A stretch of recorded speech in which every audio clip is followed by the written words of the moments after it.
West Tigers fans, a lot has happened since we last talked. Obviously, a big loss down in Wollongong, and we've got a special co-host tonight coming in from the Red Room. We'll get to him in a second.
And I just realised I was on mute. Okay.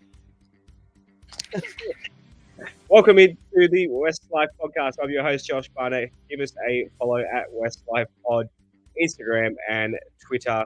And on those profile pages, you'll find our link tree. Or you can go to westtigers.com.au. You can find our Patreon. Shout out to our Patreon members who, have been a lot of chat. West Tigers, obviously, chat going on, and there's the hockey going on as well. Shouts to Riff over in Miami, who's Panthers, I think. Is it the Panthers? Yeah, in the NHL. I'm not sure. I'm sure he's in the chat watching in the morning. But and give us a subscribe if you're on our YouTube channel right now. Give us a like, a sub, turn the notifications on, and I'll go to my co-host, Mr. Thompson. How are you this evening? G'day, Josh. G'day, Rob. G'day, everyone watching and listening. I'm all right, mate. Pretty flat since Friday. I've tried to detox myself a little bit from Tigers media and everything, but obviously that's been pretty hard since there's been a lot going on. And there was obviously the members event at Concord yesterday, which we both attended, and that was a good time. And yeah, it's just been a bit chaotic since Friday, hasn't it? Yep. Yeah, I took my young bloke to the party. I'd say, what do you reckon? 150 fans there? 200 maybe? Yeah, I'd say 200, maybe 225.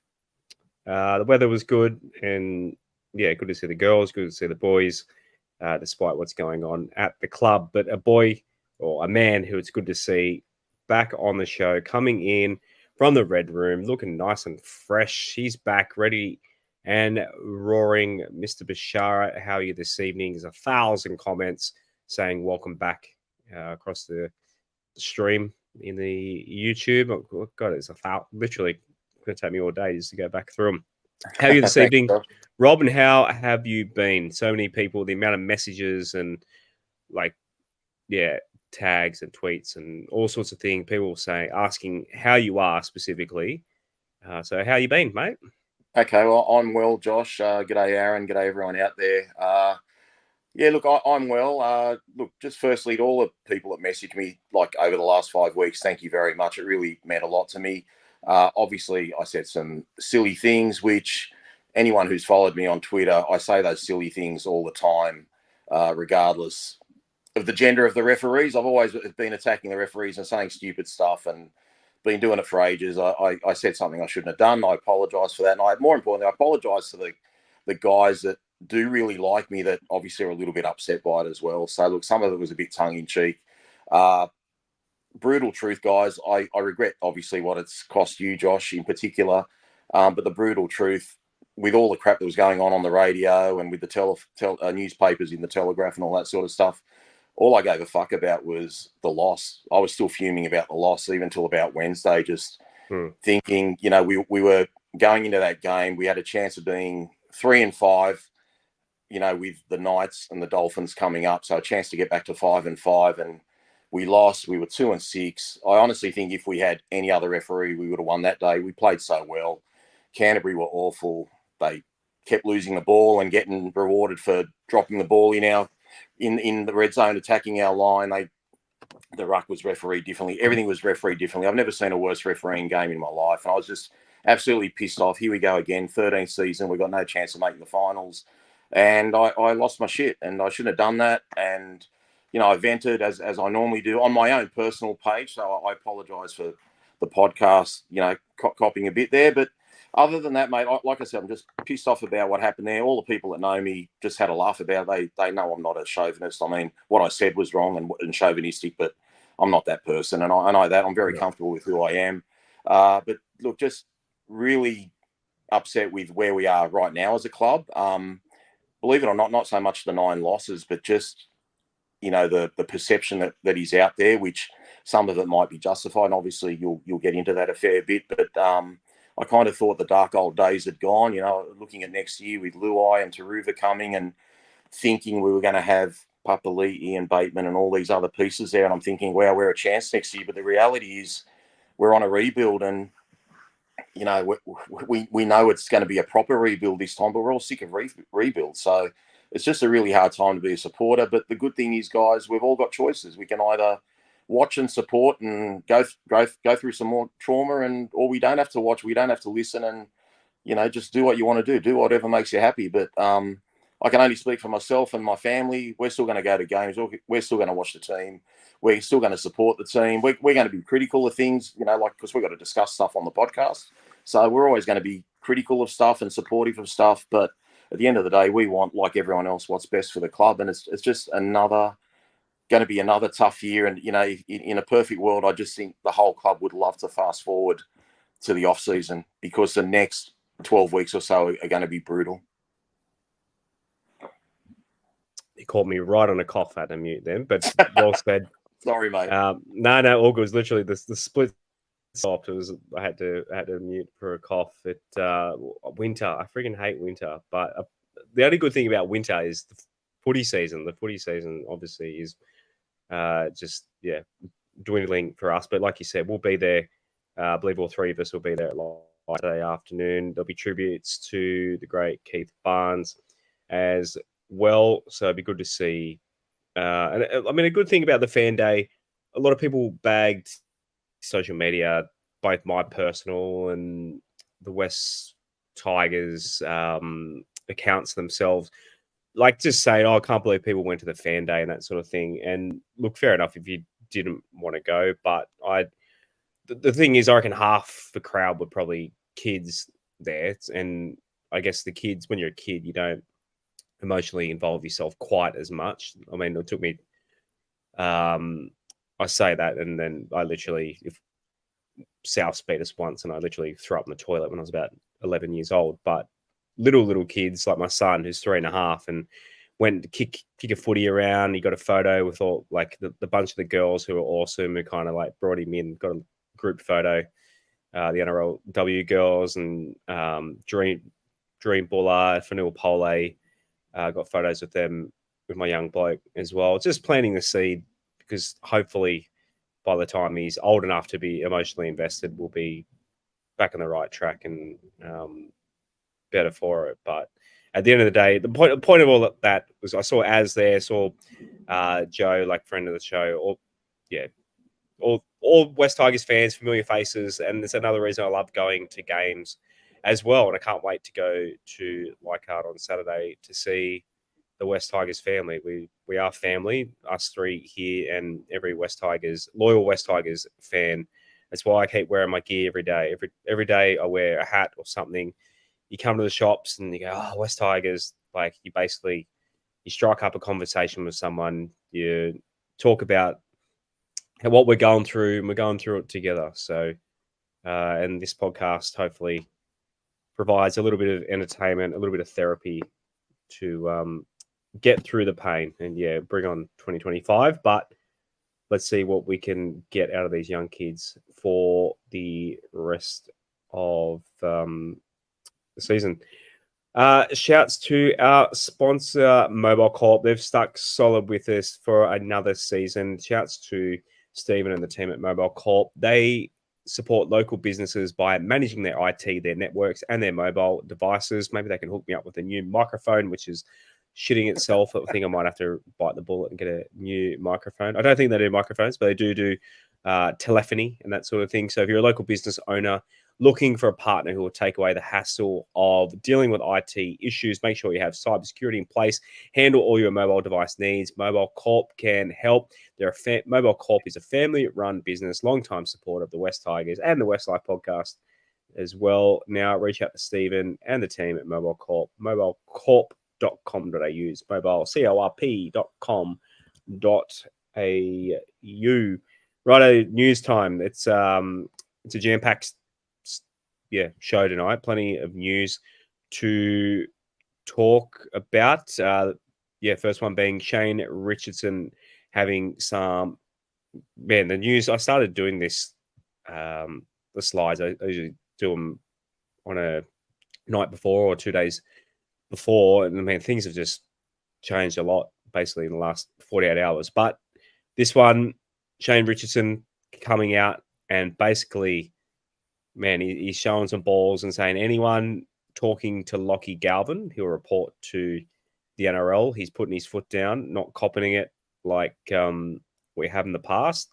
Rob, look, I think most West Tigers fans know about the Lockie Galvin situation, but we'd love to hear your thoughts on the whole situation with him, and I guess we can touch on Stefano as well.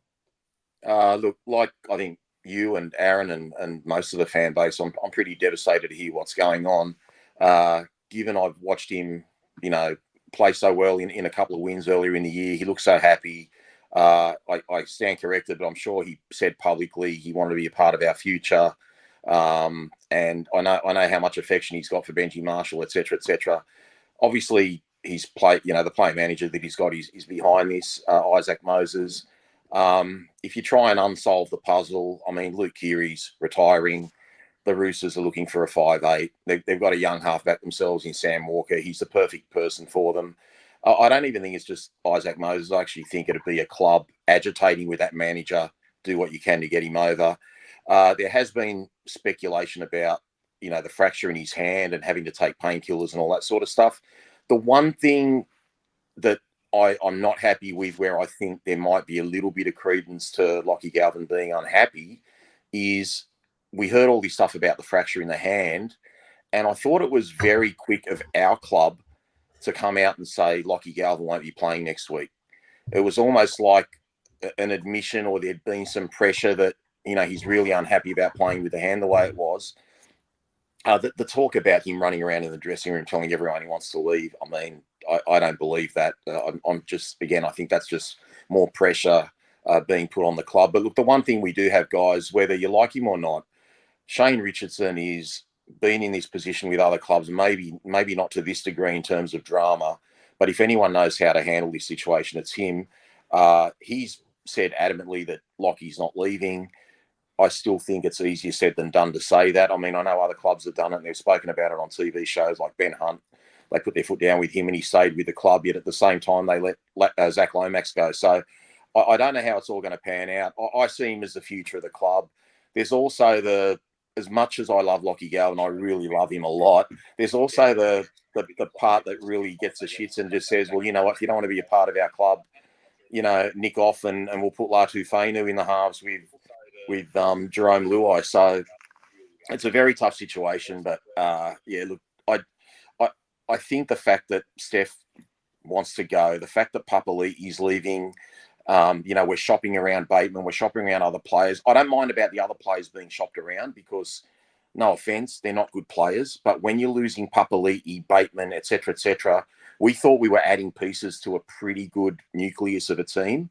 Now the fact that we're losing some main guys, I could understand why someone would want to leave. So I'll be honest, I'd rather have 20 losses in a row and know that I was going to keep our big guns next year and not have this stench around the club that here we go again, they're a basket case. Everyone wants out. What are they upset about? Is it the coach? Is it this? Is it that? So it's just back to that trauma of 2022 and now, again, last year in 2023. And it's just hard to take. And I think all of us are over it. And it's a very fine line between trying to be objective and critical and wanting to support the club, but then wanting to bag certain things. But whether you like it or not, guys, perception is reality to a degree. And, when you see all these players jumping ship, it doesn't look good on the club as a whole, and probably doesn't look on our coach, to be fair. But it's also a little bit unfair to just single out the coach. It's basically saying we're not going to be part of the future. We don't want to be part of a rebuild.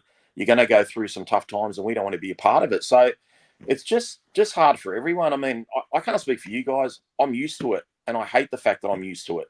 But it is where we are now, and there's no right or wrong way for supporters and members to handle this. You just got to deal with it how best you deal with it, and like some don't even listen to podcasts or don't want to tune in or don't even want to know who we're playing next week. That's the level of frustration it's at. But as I said at the start of the show, I just wish we could fast forward to next year and not have to go through this. But if you're expecting us to win more games this year, you're really clutching, given now how many players we've got out injured. We were going okay early in the season injury-wise, but given all the seniority that we're missing now, like you look at last Friday night, I know things went pear-shaped in the second half, but other than Appy Coruscant, who were the leaders out there? Like, who are the guys that have played a substantial amount of games that could say, come on, guys, let's do something? Like, Appy was the only one there. The rest of them are two debutants, a couple of 10-gamers, a few 25-gamers, and a few 50-gamers. There's no one out there. Okay, Clemmer was probably out there. He's one that's got a bit of experience, but he's not on the field the whole time. But the point is, we lack leadership on the field as well. So a lot of these guys haven't been in situations where they've had their asses kicked. And I don't know how you're supposed to deal with that as a coach too, because, I mean, yeah, we had hope at 10-0 and 14-12, but anyone that thought we were going to beat St. George pre-game Friday night is a dreamer. But obviously we got some false hope during the game. So I don't know, guys. I don't want to ramble on all night, but that's kind of where I stand on it. I've got so many mixed feelings about it. There are some things within the club that I am a little bit critical of, but to be fair, like all the talk from the media, especially trying to focus on Shane Richardson and Benji Marshall and making them the blame, whether Benji can coach or can't coach isn't the issue. And I don't want to beat up, the old stuff with Hadja Pentels and whatever, but it's the previous board, it's the previous management that have got us in this position. Bloke's been there 6 months trying to fix up a 13-year-old problem. You've got to give Richo a chance and judge him in 3 or 4 years from now. Don't judge him after a few months with a roster from 15 to 30 that you wouldn't piss on. So I just think there's a lot of, especially Buzz Rothfield, who he's absolutely got this massive agenda against Richardson. And as I've said on social media today, he's an absolute Hadja Pentelis lapdog. Like, he's literally the most, fucking decrepitating turd I've ever seen in my life. Like, I can't stand the bloke, and he's putting the boot in every possible aspect. But the thing is, what he puts the boot in about, his mate is the cause of it. It's not Richardson. Like, he's the one that claimed he set up the Sheens and Marshall combination to be coach. Now he's trying to say last night that, he recommended Flanagan to be the coach. The guy chops and changes his story whenever he feels like it.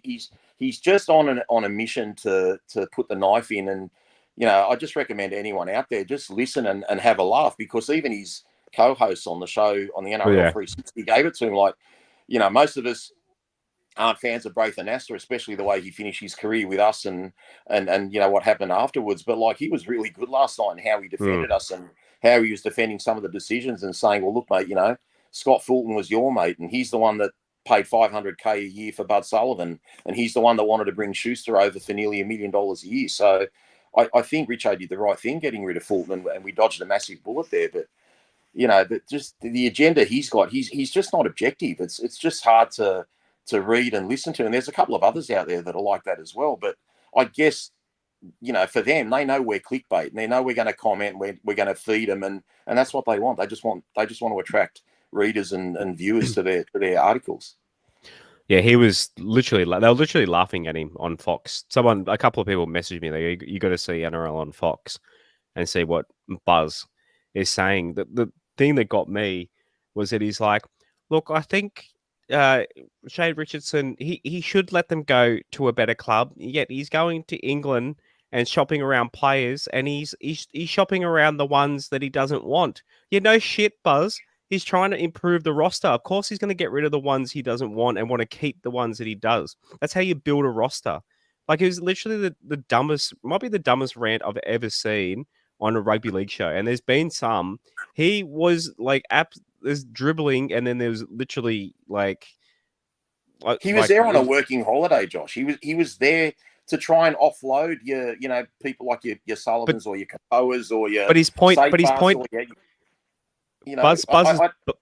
Buzz's point was that he should, because he's going to let players he doesn't want go. That was his justification for letting Steph and Lockie Galvin go. Like, he literally said, "Oh, why would he's doing it to the players that he doesn't want?" Yeah, no shit. Yeah, it just seems to me like it's one thing to have an agenda. I actually feel like he's getting financially compensated to be like this, because I can't believe what a hard on he's got for trying to nail Richo to the wall. Like I just do not get what does he have to gain? Objectivity whatsoever towards it. What has he got to gain to have Leichhardt Oval as a friend? Free lunches. He's still getting free lunch. He's got, as a journalist, you obviously want a pipeline for stories, but Hadjipantelis has nothing to do. He's a Newcastle Jets part owner now. Like, who gives it? Like, why would he give a shit? Like, to keep that. I tweeted this yesterday, Josh. I tweeted that if I were Shane Richardson, and Shane Richardson's 100 million times smarter than me, if I was Shane Richardson, I would ban all players and staff from talking to Buzz Rothfield. So that way, any story he gets is either from one of his player agent mates or someone who has not got any proper information on what's going on. Like, let him speculate, but don't feed him. Like, he rang, Benji Marshall while he was in Fiji. Like, if I were Benji, I wouldn't have even spoken to him. I would have hung up the phone on him and said, piss off. Yeah, the fact that Benji gave him a rebuttal. Because when most people are critical in an article, they will have one or two sort of rays of sunshine or a little bit of objectivity there to sort of show that they're not biased. You don't get that in any one of Buzz Rothfield's, conversations about the West Tigers. And I think, I honestly, I think a lot of our fans are just over him anyway. Like, I don't think they take it to heart. I don't think there's a rugby league fan out there that takes him seriously. There can't be. There can't be even the dumbest of dumb rugby league fans out there. Shouts. But even the drive about getting Flanagan, Josh, even the drive about that. I've told you before, I spoke on the phone to Hadjipantelis September 2021, and the reason that they weren't interested in Shane Flanagan was over the peptide saga. It wasn't the fact that he couldn't coach. The club didn't want to be associated with a drug cheat. But obviously you can see the bloke can coach. Like, the guy took a roster, 3 or 4 years earlier at Cronulla and won him a grand final in 2016. No one questioning coaching. But now, last night, instead of him admitting that, Lee didn't want him for the right reasons, I'm not bagging Hadjipantelis here. I'm actually saying I didn't want Flanagan either, and not because he couldn't coach, because I didn't want a drug cheat. But the fact that he started trying to change it now and saying Danny Stapleton or Danny, whoever it was on the board, wouldn't allow it, again, protecting Hadjipantelis, just say the truth, mate. None of them wanted him. So, and I think it was for the right reasons at the time. But what I think is hilarious, he's putting a lot of shit on Benji. And, if Benji's failing now, call it that he's failing now, but he's not a failure and the job's not over. He's been in the job for half a season officially. If he's trying to say, like, this is Richo's fault, you can't put up with it, you got to do something about it, mate, it was your mate Hadjipantelis and the CEO and all those guys on the board that decided to give an inexperienced coach, actually a zero experienced coach, the hardest job in rugby league. And on top of that, with a shit poor management, to support him. So I think Richo is the guy to get us out of this. Certainly not any of the previous management who were there. And all those people are on the board prior. They're all a bunch of dopes because they let this fester to the situation it's got. And we're probably on our third rebuild now. And we're all sick of hearing rebuilds, but it has to happen because the roster isn't good enough. But where I thought the rebuild would happen would not be losing your top players. I don't want to lose a Galvin. I don't want, this is the problem I do have with our club. The noise I get, Josh, from the club, and I know they're not meant to be speaking and stuff like that. I'm sick of hearing, for example, no one liked Hastings. Papali'i's overrated. This bloke's on too much money. This guy's no good. Blah blah blah blah blah. And then you see fringe first graders, guys that couldn't even crack our first grade, like your Billy Walters, like your Jeremy Marshall Kings, like your who else is there? Tom Talau, etc., etc. When you see them thrive at other clubs, then you have to start questioning. Even if you love your club, even if you love what they're trying to do, you have to start questioning: is it us? Is it us? Is it our structure? I'm not blaming Benji. Like if you go back to Tom Talau was identified as a centre who might end up in the second row. So that's from Madge. Okay, now he's killing it as a winger. So what the fuck did Madge know? So and Billy Walters, we're trying to make him a 5'8". He's a hooker at another club. So we get, not only are they thriving at other clubs, they're thriving in positions that they weren't in at the Tigers, which makes you think, were they in the right positions to start with? Jerry Marshall King, when he was in New South Wales Cup, he was a halfback. He was 5'8". Now, now he went to play hooker at Canterbury, and now he's with the Dolphins. So you do have to start wondering, is it the system? And then you start trying to be objective yourself and say, I love the Tigers. I want them to thrive. But if it is the system, then why would players want to stay there? Like that's the part I hate to say and I hate to admit, and I don't want to shit on the club, but that's the part you have to start saying. Why does every so-and-so go to another club and thrive? And a lot of our own fans are saying, you know what, Papali'i will kill it at Penrith next year. They've got good systems, blah, blah, blah. Well, fuck that. I want him at our club. I want him playing outside Lockie Galvin instead of outside Aiden Caesar. I want him to start looking good at our club. Why can't he succeed at our club? Why do we have to let him go? He's not on too much money. If he plays to his potential, he's a good player. Now, obviously, Benji Marshall and Shane Richardson and everyone within the club, they have their reasons for letting him go. The guy probably didn't want to be there, but it's not because he's not worth it. He was a good piece in a top 17. That was a piece that we didn't have to change. And now we have to not only get more new players, we've got to fill the existing piece that was already a good piece. Sure, he wasn't playing to the level we wanted at Parramatta, but we were playing him like you play someone in under sevens. Give him the fucking ball and go ragdoll 3 defenders. We didn't have halves taking on the line. Like I would salivate seeing Luai or Galvin taking the line on, and that line thinking, shit, is he going to hold the ball or is he going to give it to Papali'i? Then see how Papali'i goes. But anyway, whatever. They've got their reasons for letting him go. It's done now. But that's the perception that other people are having. And again, we've attracted a few players, but now it's going to be hard to attract players because we're going to get this stench again that here we go again. What's wrong with the Tigers? Why do these good players want to leave? And it's just a vicious cycle again, Josh. And Shane Richardson's the guy to get us out of this. And they have to stay unified, no matter if you think Benji can't coach or can coach or no experience or whatever. Tough shit. Benji's going to be there 12 months from now. We've got to support him. We've got to give him better assistant coaches. No offense. Like, John Morris is the only one there with experience. It can't be Robbie Farah, can't be Chris Heinington. It's got to be guys that have the runs on the board and, guys that have done an apprenticeship somewhere else. He needs all the support. I feel sorry for Benji. Like that press conference the other night. I don't know. Are you going to be playing that tonight?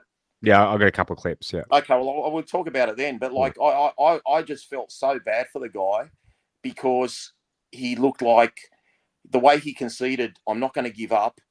At the same time, it was like he didn't have the answers, and it was just I just took it as a sort of a look of resignation, like I've run out of ideas, and that's not fair for Benji Marshall. That's not fair that he's in this position now because you don't give the hardest job in rugby league to someone with zero fucking experience. But he's there now. We've got to support him and do what we can and get good people around him and some X's and O's guys and don't tarnish a legend's legacy by him having to be tapped on the shoulder and say, look, mate, you've won 6 out of your first 40 games or whatever it will be by mid next year. That's not good enough. You got to go, and we need to be winning games too. So Look, I What- keep raving on, man, but anyway, that's just how I feel about Sorry, it. I'll get to Az to talk about the next Sorry, story in Aaron. a second. I was pulling this one. Sorry, Rob. Brad Arthur, Dougie in the YouTube comment. Do you think Brad Arthur would be good at the club? I think he'd be great at the club, but not to like, I hate to say it, not to sack Benji, but like the Parramatta players love Brad Arthur. The guy has coached at every level. He's been with 2 NRL clubs. I think he only got sacked because Moses was out for 6 weeks. Like, I know the writing was on the wall for him, but if Parramatta had a decent record this year, and they would have had a decent record if Moses wasn't even playing against us, was he? Like, that's how long he's been out for. I think he'd still have that job if Parramatta were winning. So anyone that we can put around Benji with good experience and respect and some success, like the guy was in a grand final 2 years ago. Like, you're not talking about a bum. So I would have him there. But again, if you're talking about coaches that don't have a job, and again, I don't know the person, he's probably a really good bloke. Given what's happened at South Sydney, I wouldn't have a Demetrio on board. And it's not because he can't coach. To me, with what happened with South, they weren't putting in. So I feel like he lost the respect of the players. We need a coach that has the respect of the players and will be liked. Benji has that love from the players, I believe. Let's give Benji a little bit of credit. That's the first thrashing we've had all year, like genuine thrashing. We were winning at halftime as well. So it's not like, it was all doom and gloom whole game. But as I said, when you got a bunch of young kids in a team and not much leadership around them and the wheels fall off, it's very hard to stop that momentum. So we've only been thrashed once. I still have seen a lot of resilience when we've had most of our team on the paddock. I feel like we're going to get some really bad scorelines in the next couple of months. Hate to say it, especially if we get more injuries. I'm hoping Dwayne can add something when he comes back. Caesar will be back this week. There's a few little rays there, but Benji's having to play guys that, for example, I don't want Naden in first grade just because of his attitude, and he's got to play him because, like, who do you play? Like, it's literally we're at the bottom of the barrel now. So the club's in a really tough position, and they've just got to get through it. And this is the one time where I actually would like the club just to close the doors and don't listen to anyone and just stick together, do what you got to do. Don't give a shit what you, me, the media, anyone says. Well, we've got to talk because we're doing a podcast, but I'm just saying, like, just trust yourselves, back yourselves, be realistic. If you're playing guys that have hardly played any games, you're not going to win many games. And we've had a pretty good draw. We've met a lot of teams, at the right time, and we've still only won 2 games. So, look, just in summation, I'm just pissed off about who's leaving and who doesn't want to stay more than the fact that we've lost 9 in a row, because the selfish me wanted some success next year. And now the reality is, no matter who comes there, I know it's too hard to get a dozen new players and succeed straight away. So we're another 2 or 3 years away, at the earliest, and it's not much fun to hear, but I do trust Shane Richardson to make the right decisions for the club. When you say 2 or 3 years away, I think next year Luai will take us. We're not going to be a 4-win a year. I think we can win 9 to 12 games next year. I think Luai will. But we're looking at everything from the best perspective, Josh. If you look at our spine, I love that spine. Buller, Luai, if Galvin's there, even if Galvin's not there, Latu Fainu, okay, Appy Coruscant, you got De Silva's backup. But guys are going to get injured. Like, for example, if we lost Coruscant for half a year, or Buller for half a year, or Jerome Luai for 6 weeks, then what do you do? And then again, who's going to run those holes? Like, we got Samuela Fainu, who's developed amazingly this year. Like, he's a wonderful player. But, like, why can't we have a double or a triple threat? And why are we getting rid of Bateman? I know Bateman has got some, ill discipline about him. But when you watch him live, there is no one that looks like he's got the shits more about losing than John Bateman. You need winners, and I think his problem is he's trying too hard. He keeps getting moved around from left edge to right edge to middle.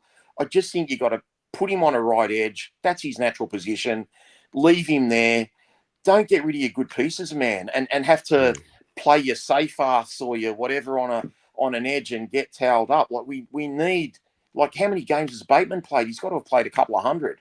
between England and Australia. Like, you can't be letting go of that experience right now when it's needed the most. So, again, stop losing your good players. Like, get rid of your fringe players. And there's nothing wrong with Richo getting rid of the fringe players. He's trying to make our club a better thing. And again, that's what upsets me about guys like Rothfield. That, like I said, he wasn't going there for an English suntan.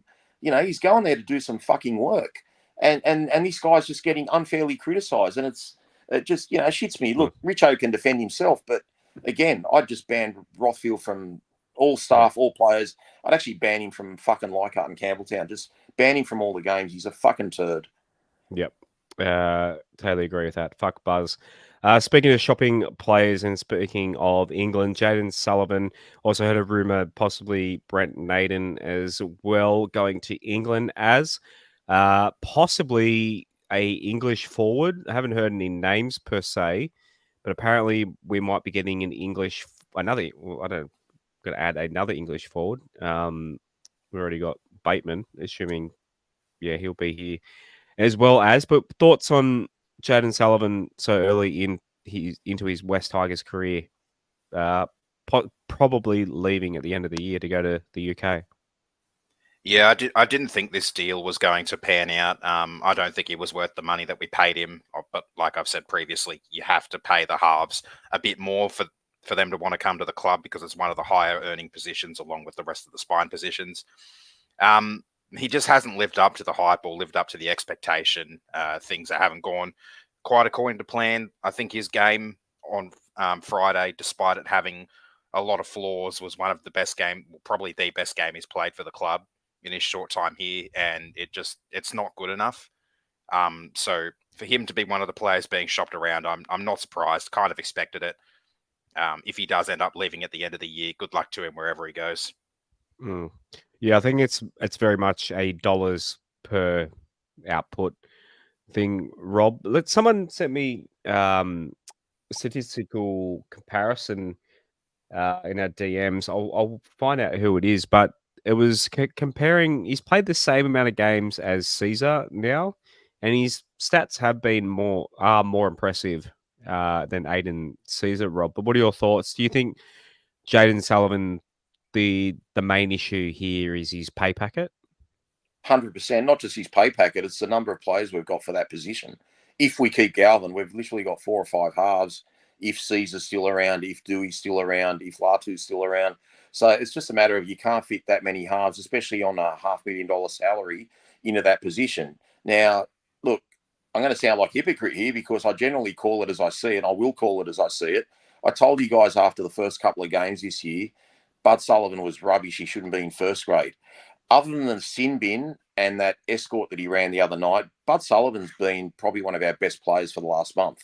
So this is probably the best version. Like, when we signed Bud Sullivan, if you want him to ask me, like, what do you want him to play like? This is about as good as I could have seen him play. I've loved his kicking game. I love his moments when he's chosen to take the line on. He just looks like a guy that suddenly got his mojo. I don't know if it was because we dropped him to cup after a few games and he never got a look in, but his first couple of games this year were absolute rubbish. And I think he's bought a lot of good footy, but he undid it totally with a stupid sin bin that didn't need to be done because Buller was there. So that was stupid. The escort, and then, I don't know, maybe I'm just a cynic, but just his bullshit reaction, like, like every time he gives a penalty away, he like kind of whacks himself in the head or slaps himself on the shoulder. Like, it's just not good enough. Like, he's got to be better than that. But look, he's shown enough. Like, he's got talent. I'm not denying he hasn't got talent. And I think he's been one of our better players the last few games. But again, it's amounted to nothing. It's all been in losing teams.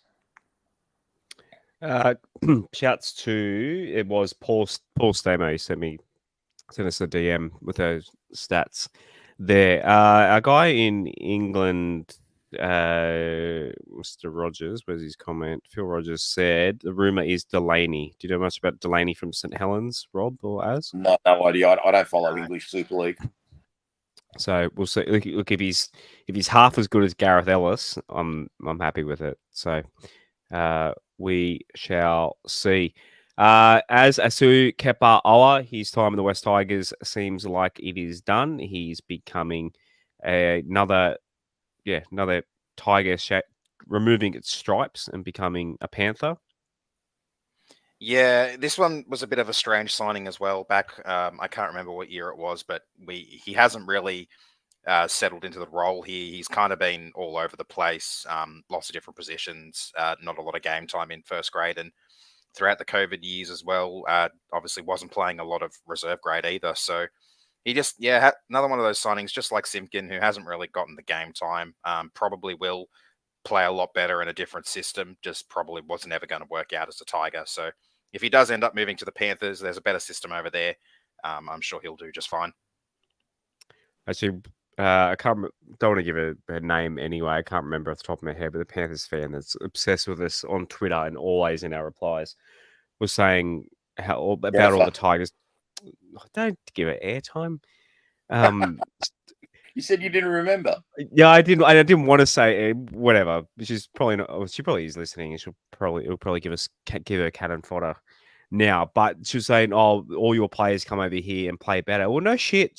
If you put any player amongst 6 state of origin players, they're gonna play better because the load like that their workload becomes lower. Like I've gone 41 minutes without mentioning Sean Blaw, and obviously I thought that he was going to do well going to the Storm, partly because I think he's a better player than West Tigers fans gave him credit for, but he's going to go to a team that's full of origin quality players. And from what I've speaking to his family, that Bellamy basically has simplified his game, told him a very simple what he's got to do. I believe he's leading the league in offloads now. He's just got his job. He's got the number 11 jersey week after week after week, doing the same thing, consistency, and he's kicking goals. And like you said earlier, Rob, a lot of our players are playing we've had them out of different positions, and like how many different halves combinations and that sort of thing are happening. If you have stable origin quality players in their positions staying solid, and you solidify and simplify the role that a player, a mid-level or fringe player has to do, obviously they're going to play better. Kepa Owen might go and the same as Peachy and Dane Laurie and look half decent. I don't think he's as good. He's got as much talent as Dane Laurie. I always thought Dane Laurie had talent.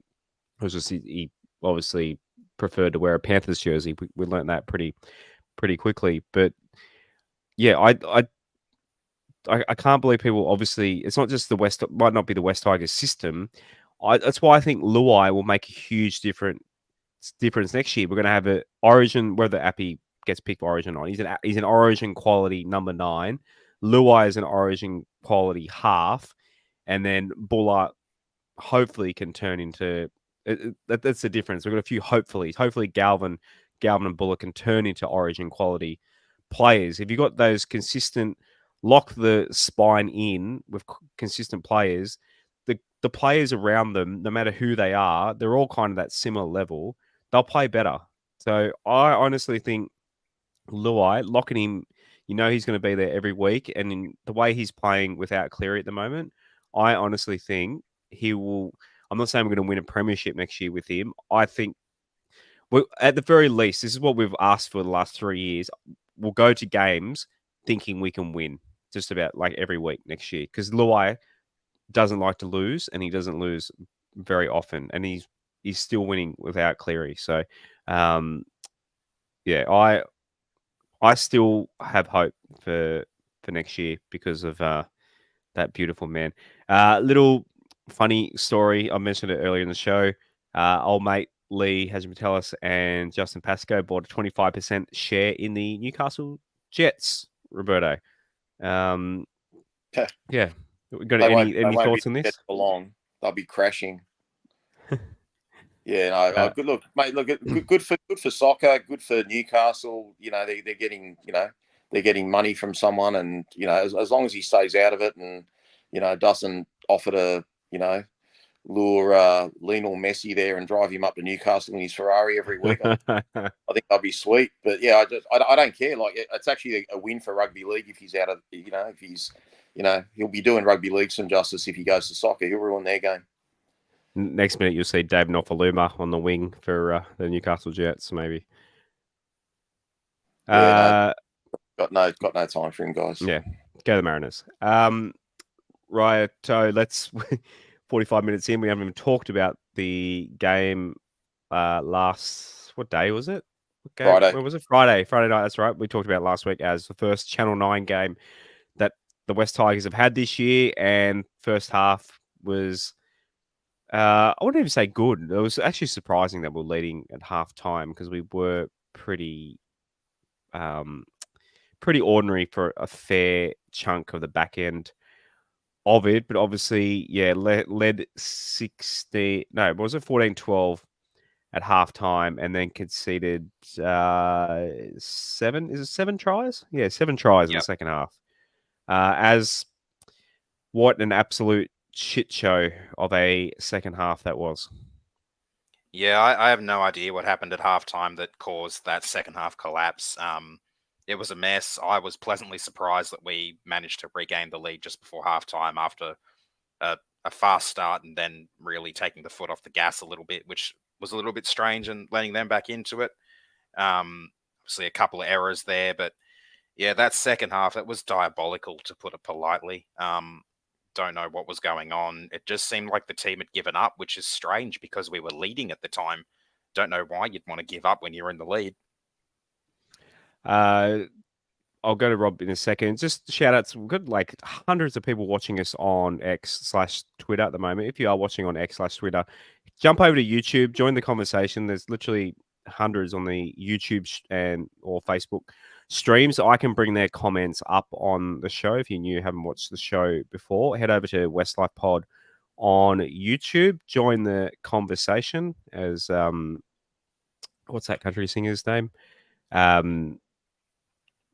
I've got a mental blank. It says join the conversation. Garth Brooks, to quote Garth Brooks.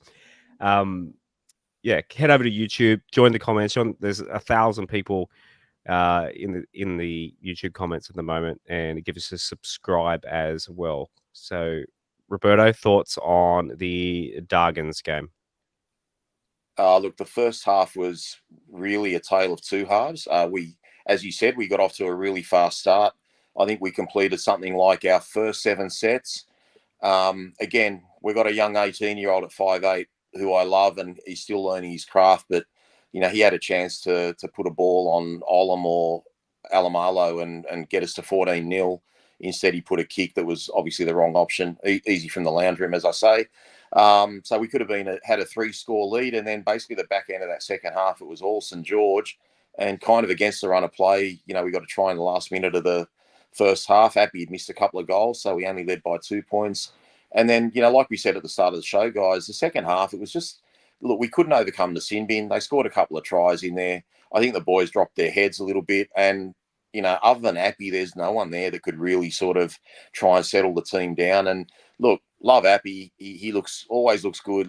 He's playing his ass off, but, he missed something like a dozen tackles, for the game as well. So even Appy wasn't at his best in the second half, and who could blame the guy? Like, he's always giving his all. I'm not knocking him, but I'm just, stating a fact. So, like, everyone in the second half wasn't good. But again, Sullivan doesn't get sin bin. We're still going to lose by 20, but we're not going to lose by 42. So I just think the less we talk about the second half, the better.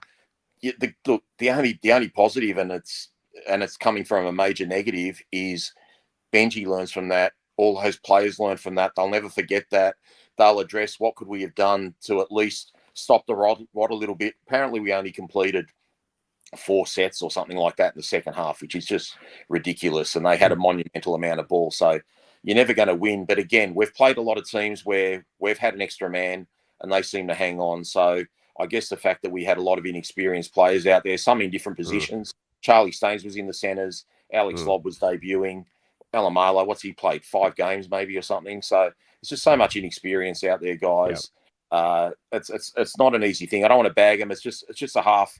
you got to learn from and put it behind you. And no offense, just expect some moments like that. I'm not with Benji about, we can only play for 20 minutes or we can only play for 40 minutes. That's a crock of shit. We played for 80 minutes against Cronulla. We played for 80 minutes against Para, even when we were down a man in the sin bin. We can play for 80 minutes. We've just got to find our back. And that's what Benji's going to have a hard time sorting out. We can play for 80 minutes.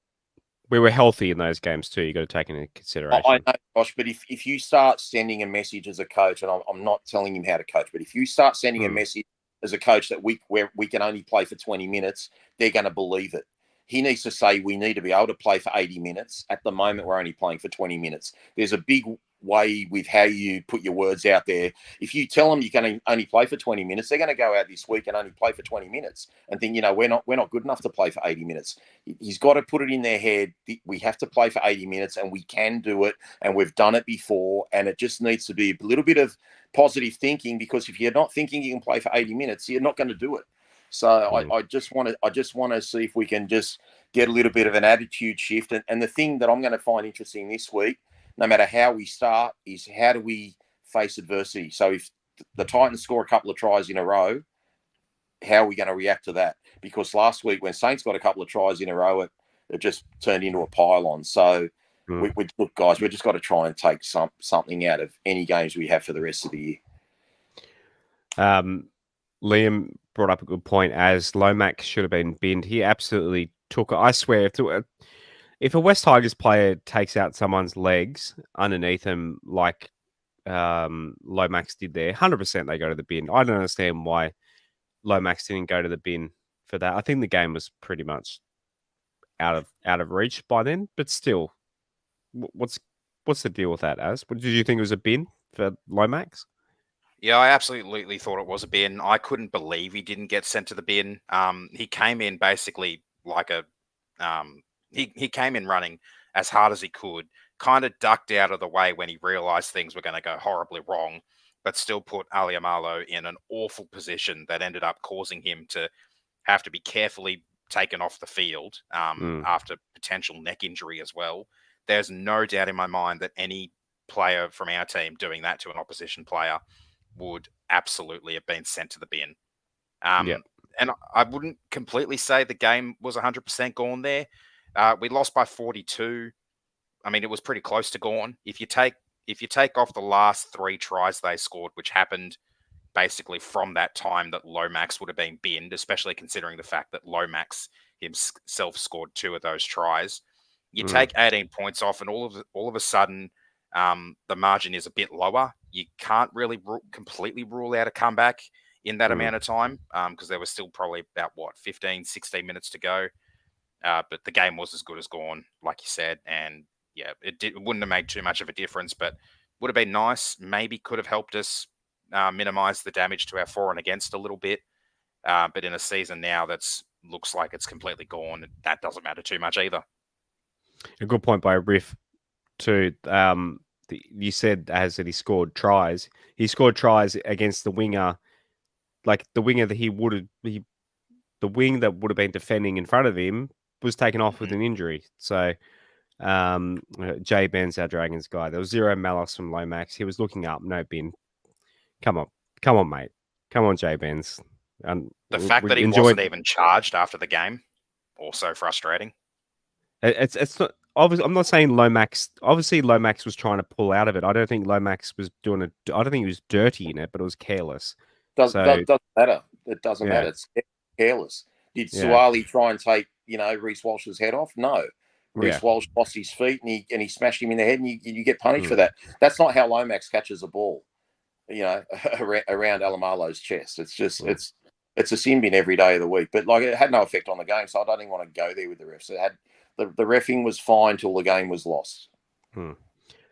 Let's get into ratings time. Thank you to the people that answered the poll this week. Yeah, lots of low votes for Benji Marshall. I think we've talked about Benji enough here, and not a lot of ticks for many players. Api Coruscant got 71%, and then literally no one else got a pass mark. Lob City got 47% and 43% each for Ali Malo and Sam Fainu, and a lot of big long orange stripes for the who did not play well. Justin Olam and Jaden Sullivan getting the longest lines there.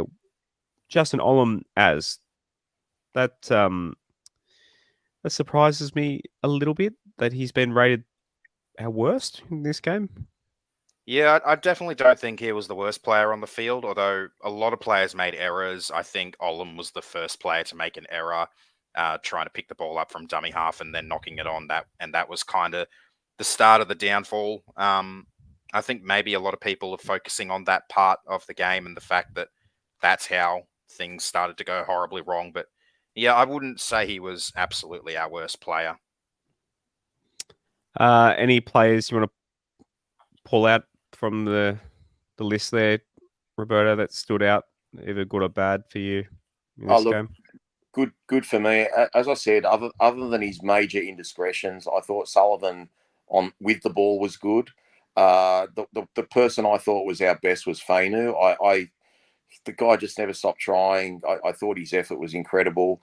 I don't really want to single out bad players, but it's just something about an attitude, and he wasn't there for long. But just Naden's attitude when like guys were going in passing for a try just looked like he didn't give a shit. And it's like I say, I could be reading into it, and I know the game was over, but I don't reckon his jersey needed to be washed this week. And he just looked very happy shaking hands with the opposition players. So maybe I was just a little bit dirty at the end of the game, but I just thought he just didn't look like he showed any passion in his limited time out there. That's all. And I know I'm picking on someone that wasn't there for 80 minutes, but yeah, I rate that guy's ability so highly, and that's what's just disappointing about how he's performed with our club, because he's got all the ability in the world. I just think mentally he's on a different planet. 3-2-1 time. As who are your 3-2-1? You said, when I asked you, you said you're going to just throw a dart at the dartboard, see who come up, or what have you come up with? So I didn't actually end up going along with that theory. I gave my 3 to, I think this is going to surprise a lot of people, but I gave my 3 to Alex Seyfarth. I thought he was really good. Obviously, all the players in my top 3 have done stupid things in this game, because pretty much every player did something stupid in this game. Even I did. Yeah, why not? So, yeah, Seyfarth, I thought he was really, really solid. Obviously, he's got to try and cool his jets a little bit.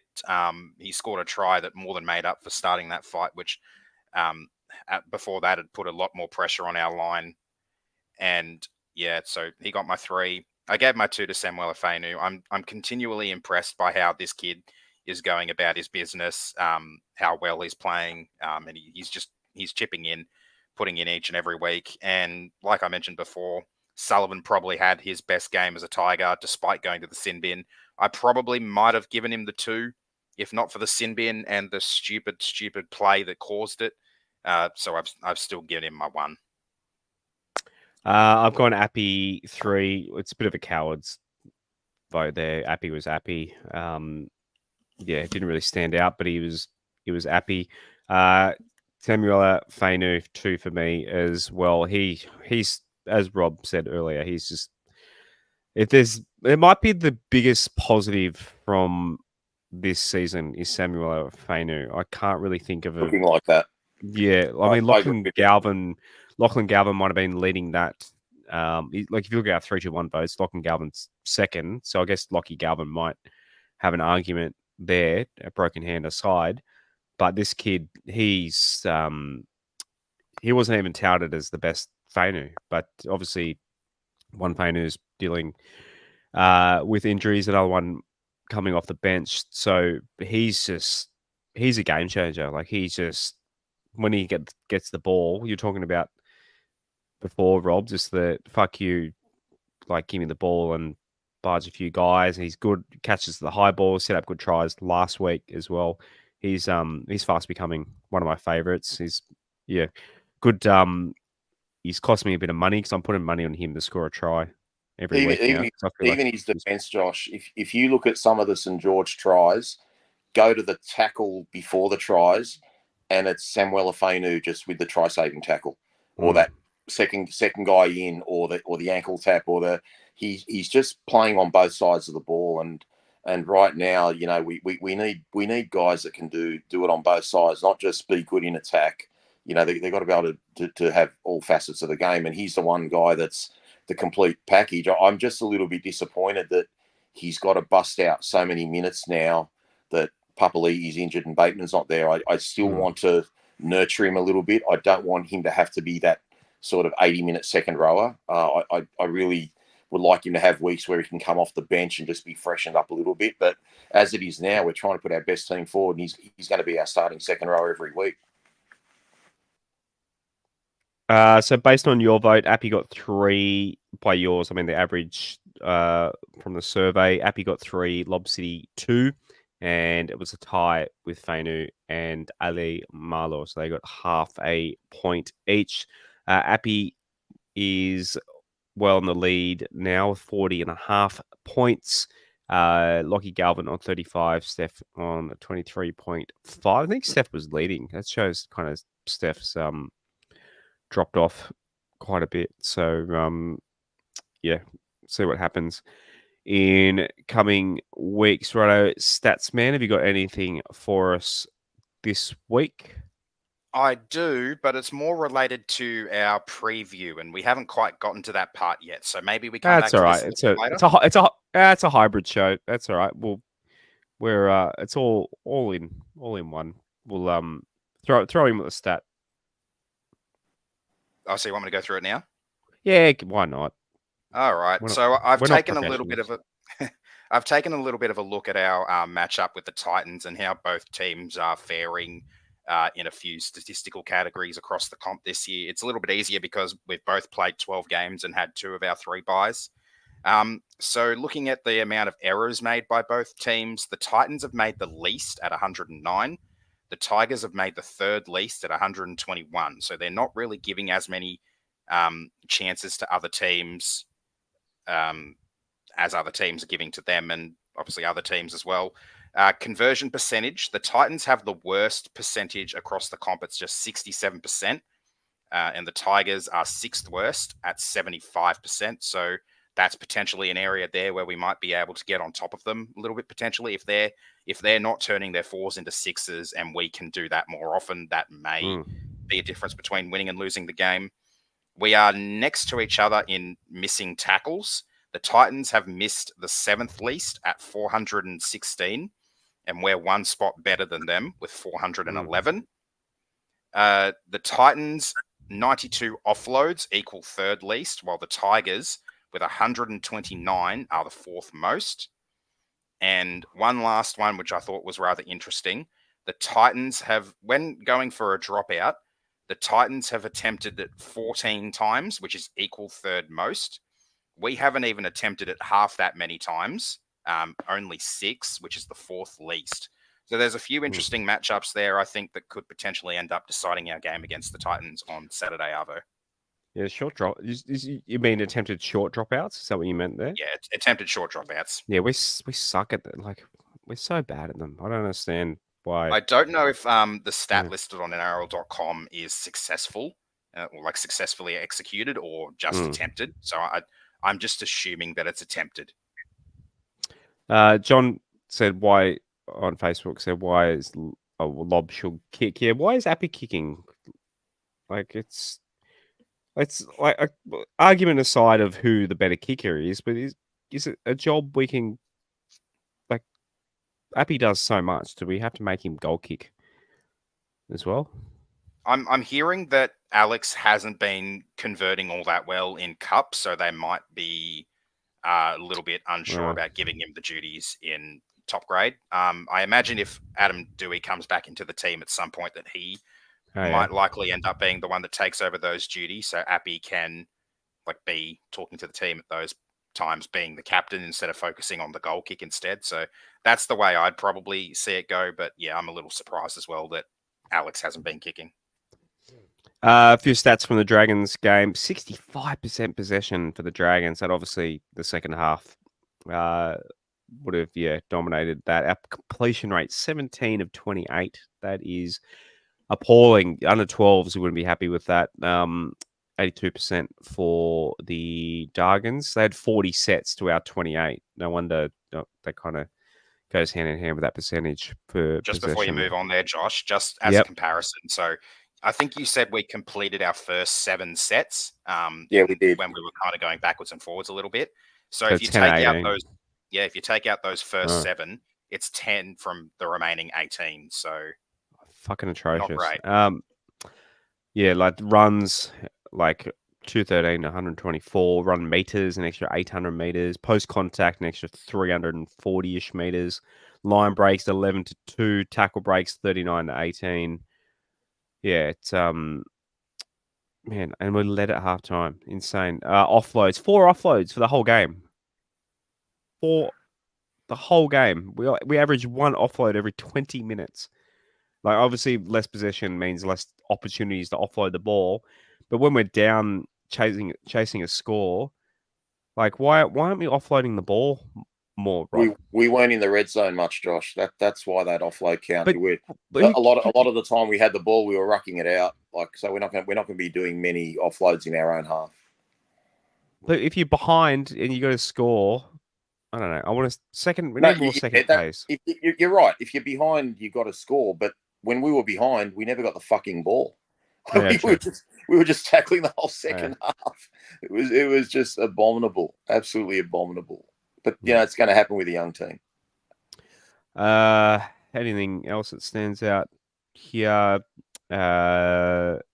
Tackles 391 to 215, so an extra 176. Is my maths right there? Yeah, 86. What were the numbers?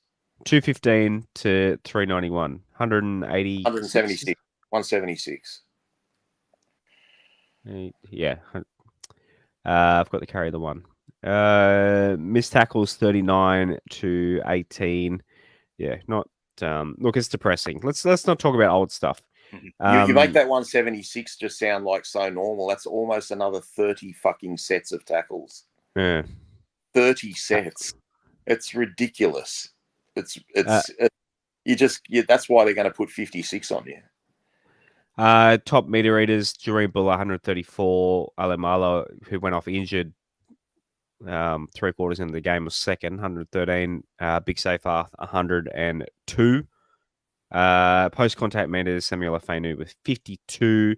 Line breaks: Big Red. As you go through the stats, your 3 points for Seyfarth does kind of make sense. Being the stats man, he's done well in the stats this week. A line break for Big Red and a line break for Dream Bulleye. 11 hit ups. He led the hit ups as well. And 4 tackle breaks for Justin Olam. Offloads. Charlie Staines had led in offloads. Like, what are our forwards doing, man? Like, get the ball out. Second phase play. Seyfarth led tackles. 51 tackles as well. 6 missed. Api Coruscant 50 with 9 missed. The Great Waller 12, 44 with 2 missed. A couple missed there as well. Righto. A couple of clips from Benji Marshall's press conference, which I haven't uploaded yet. So anything else to add from the stats there? No, not much to add from the stats. I do have a question for Rob, though, since we haven't been able to speak to him about it for a while. But Rob, what did you think of Twal's second try against the Cowboys a few weeks ago? Better than his first one, for sure. It was a flick pass off a kick. Yeah. The only thing I remember about it is watching the game. I had my 2 younger sons with me, and they both jumped off the lounge. It's almost like this weird thing now. Like, if Alex Twal scores a try, we've just got to celebrate. So like when Steph barged over and slammed the ball down, it was like no big deal. You know what I mean? But when Alex Twal does it, it's like we do the Lebanese dupki and just start freaking dancing around in circles. Get the drums out. Yeah, get the drums out. But no, it was actually, it was a crazy game. That game, it was, we were down 20-0 against the Cowboys, and then for like the middle of the game, we looked like the better team and probably should have gone on with it. So I was just disappointed that we lost. Like, it was a very winnable game, but we came out with no belief in that Cowboys game. And I think if we'd come out with some belief from the start, we would have had another win on our hands. Righto, here is Benji Quinton Marshall talking after the game about discipline. To have 20% of the ball and have as many errors as what we did, schoolboy errors, to be honest, unacceptable. And now, discipline, talked to you about it before the game. It is just hurting us. We find someone to get sin-binned every week, give away silly penalties, we lose our head, and unfortunately we're in a position where we can't do that to ourselves, and we do. So I'll say it again, if the actions don't change, then the players have to change, and it's unacceptable. Yeah, the players have to change. Unfortunately, Rob, he doesn't really have any players left to pick. No, he doesn't. But again, I don't want to criticise Benji Marshall. I just don't want to go down that path. But you can't just say, well, I told them not to do this, and then they do it.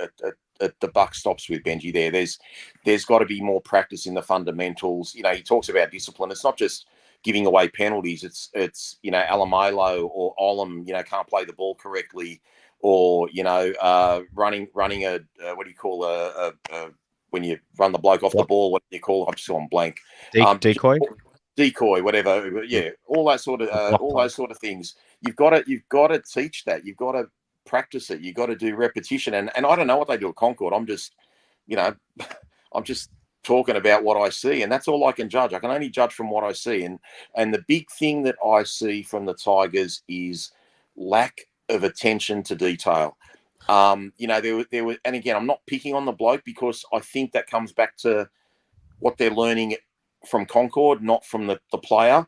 But the one thing that struck out to me, and I just thought, what are they teaching him at Concord, was when Alamelo tried to catch that high kick, and then 5 seconds after he caught it, stuck his foot out over the sideline. That reeked of someone that had no practice at doing that, or very little practice. And that to me lacks attention to detail. Like, what are we doing all these 1%ers at Concord? Like I say, I'm only judging what I saw in the game.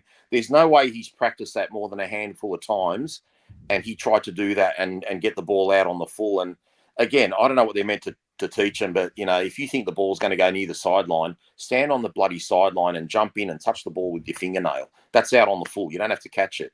But it just looked like there's so many fundamentals that we get wrong, and that's got to come back on what we're doing at training, guys. It can't be it's happening every week or doing this. We've got to maybe train with a bit of fatigue so that you see if there's going to be ill discipline, when they're tired. It's easy to train when you're fresh, but all these errors and penalties and sin bins and what have you, they're coming in game time, and I don't know what we're doing at training, and I don't know if that's due to a lack of experience from the coaching staff or whatever. But again, I shouldn't be comparing a club side to a state of origin side, but when you look at the attention to detail that Billy Slater seems to go into, and the homework he does on every player, and how he wants his team to play, and how he looked 10 steps ahead of Michael Maguire, who's had 100 times more coaching experience than Billy Slater.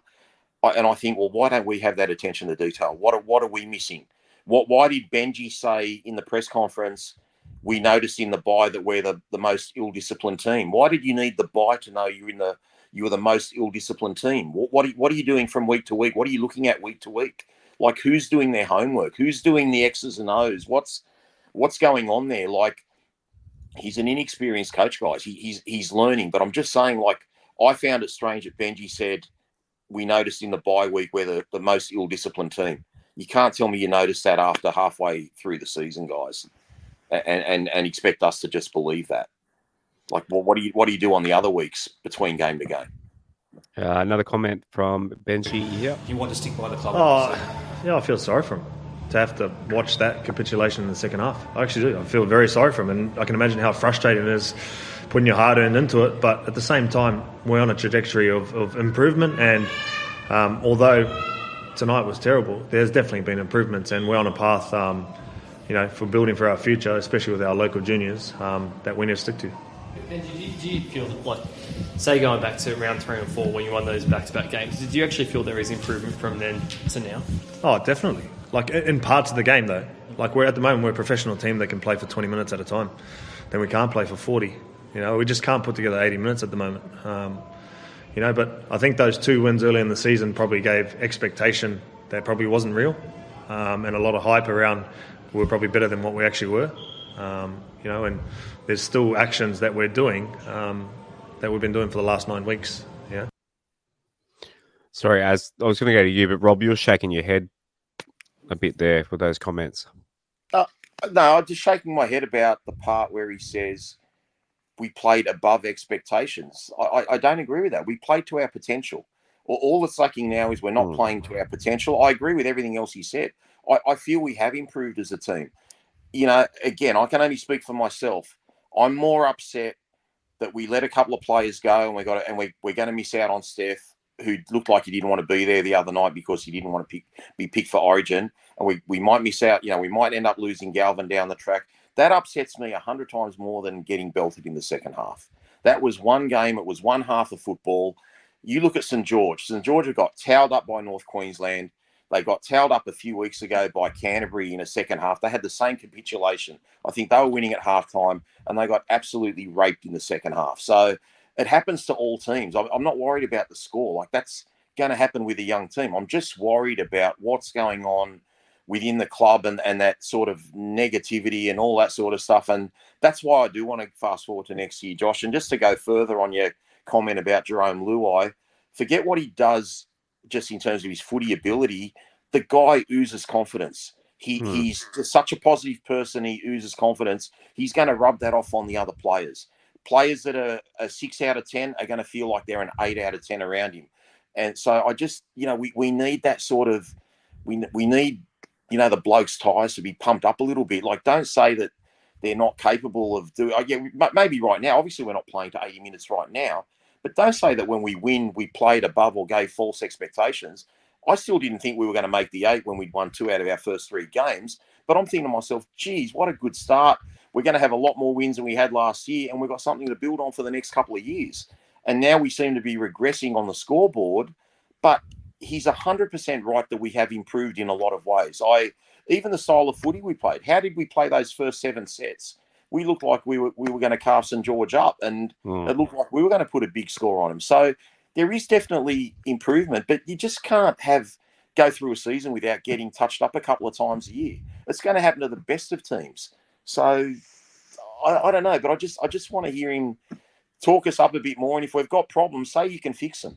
Like, get out there and just give us some positivity and say you can fix it. Not, I'm not going to quit. Like, obviously whatever the methods aren't working right now. He needs some help, and we've got to turn it around and stop the bleeding.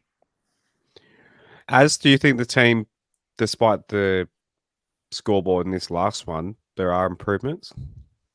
Yeah, I really do. Just speaking generally, there's a lot of areas like in game last year where we just weren't up to snuff. And I think we've narrowed it down now to just those 1%ers, just those footy IQ plays, which is where we're struggling the most now. And then, of course, on top of that, the lack of discipline, which, as we've continued to see, is still affecting us. I think we are so far the most sin-binned team in the comp this year, and we're one of the teams that have had 2 of our buys, whereas you've had teams like the only team now that hasn't had any buys is the Cowboys. And they're better than us in a lot of those categories, a lot of those negative categories, despite having played more games. You can look at, I guess, early season where we were on the ladder, maybe gave fans a little bit of, I wouldn't say false hope, but a little bit of expectation, a shift in expectation potentially. Obviously, after 4 rounds, if you've played 3 games and had 1 bye that you get 2 points from, and obviously at that point we were 2 wins, a loss, and a bye, giving us 6 points out of a potential 8. That had us in 6th place on the ladder, and we thought there would be a little bit of a chance of maybe hovering around that for a little point in time, considering some of the opposition we had coming up, and I guess a lot of those earlier games in the season against teams like the Panthers, and even that first game against the Dolphins, we were well and truly in the fight, and it was just a few things that didn't go our way, and that kind of made us struggle. I'll use the Brad Schneider non-sin bin as an example, and I think when those things are happening and it's not panning out for the club the way as fans we'd want it to, it kind of gets a little bit more doom and gloom. And yeah, it's hard for the fan base to kind of know what they think or what they should think their expectations for the rest of the year should be. Even from those early stages when we were actually going well, we had won 2 out of 3 games and looked to be turning a corner. Can I ask you guys a couple of questions? I just want your opinion on something. Okay, well, firstly, who's the best coach in the comp? Bellamy. Okay. I want an honest answer here, guys, seriously. Given who's out injured, given who we've got available, if Craig Bellamy coached this team for the rest of the year, how many games do you expect the West Tigers to win? If Craig Bellamy's coach right now, be honest. 1 out of 4. So what's that?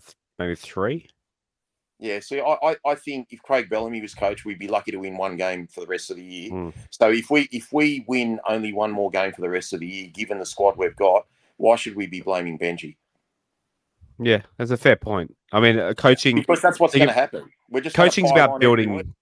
Coaching's about building your roster, and coaching. You don't just click a finger and say, "Righto, boys, here. This is my game plan," and like things go from there. You got to build a roster. You got to have a preseason.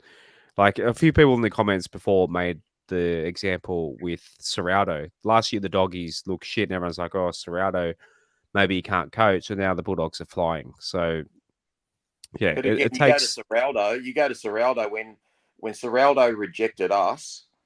Serraldo and his manager told our then chairman, CEO, and board, "You need an experienced coach." And who did they get?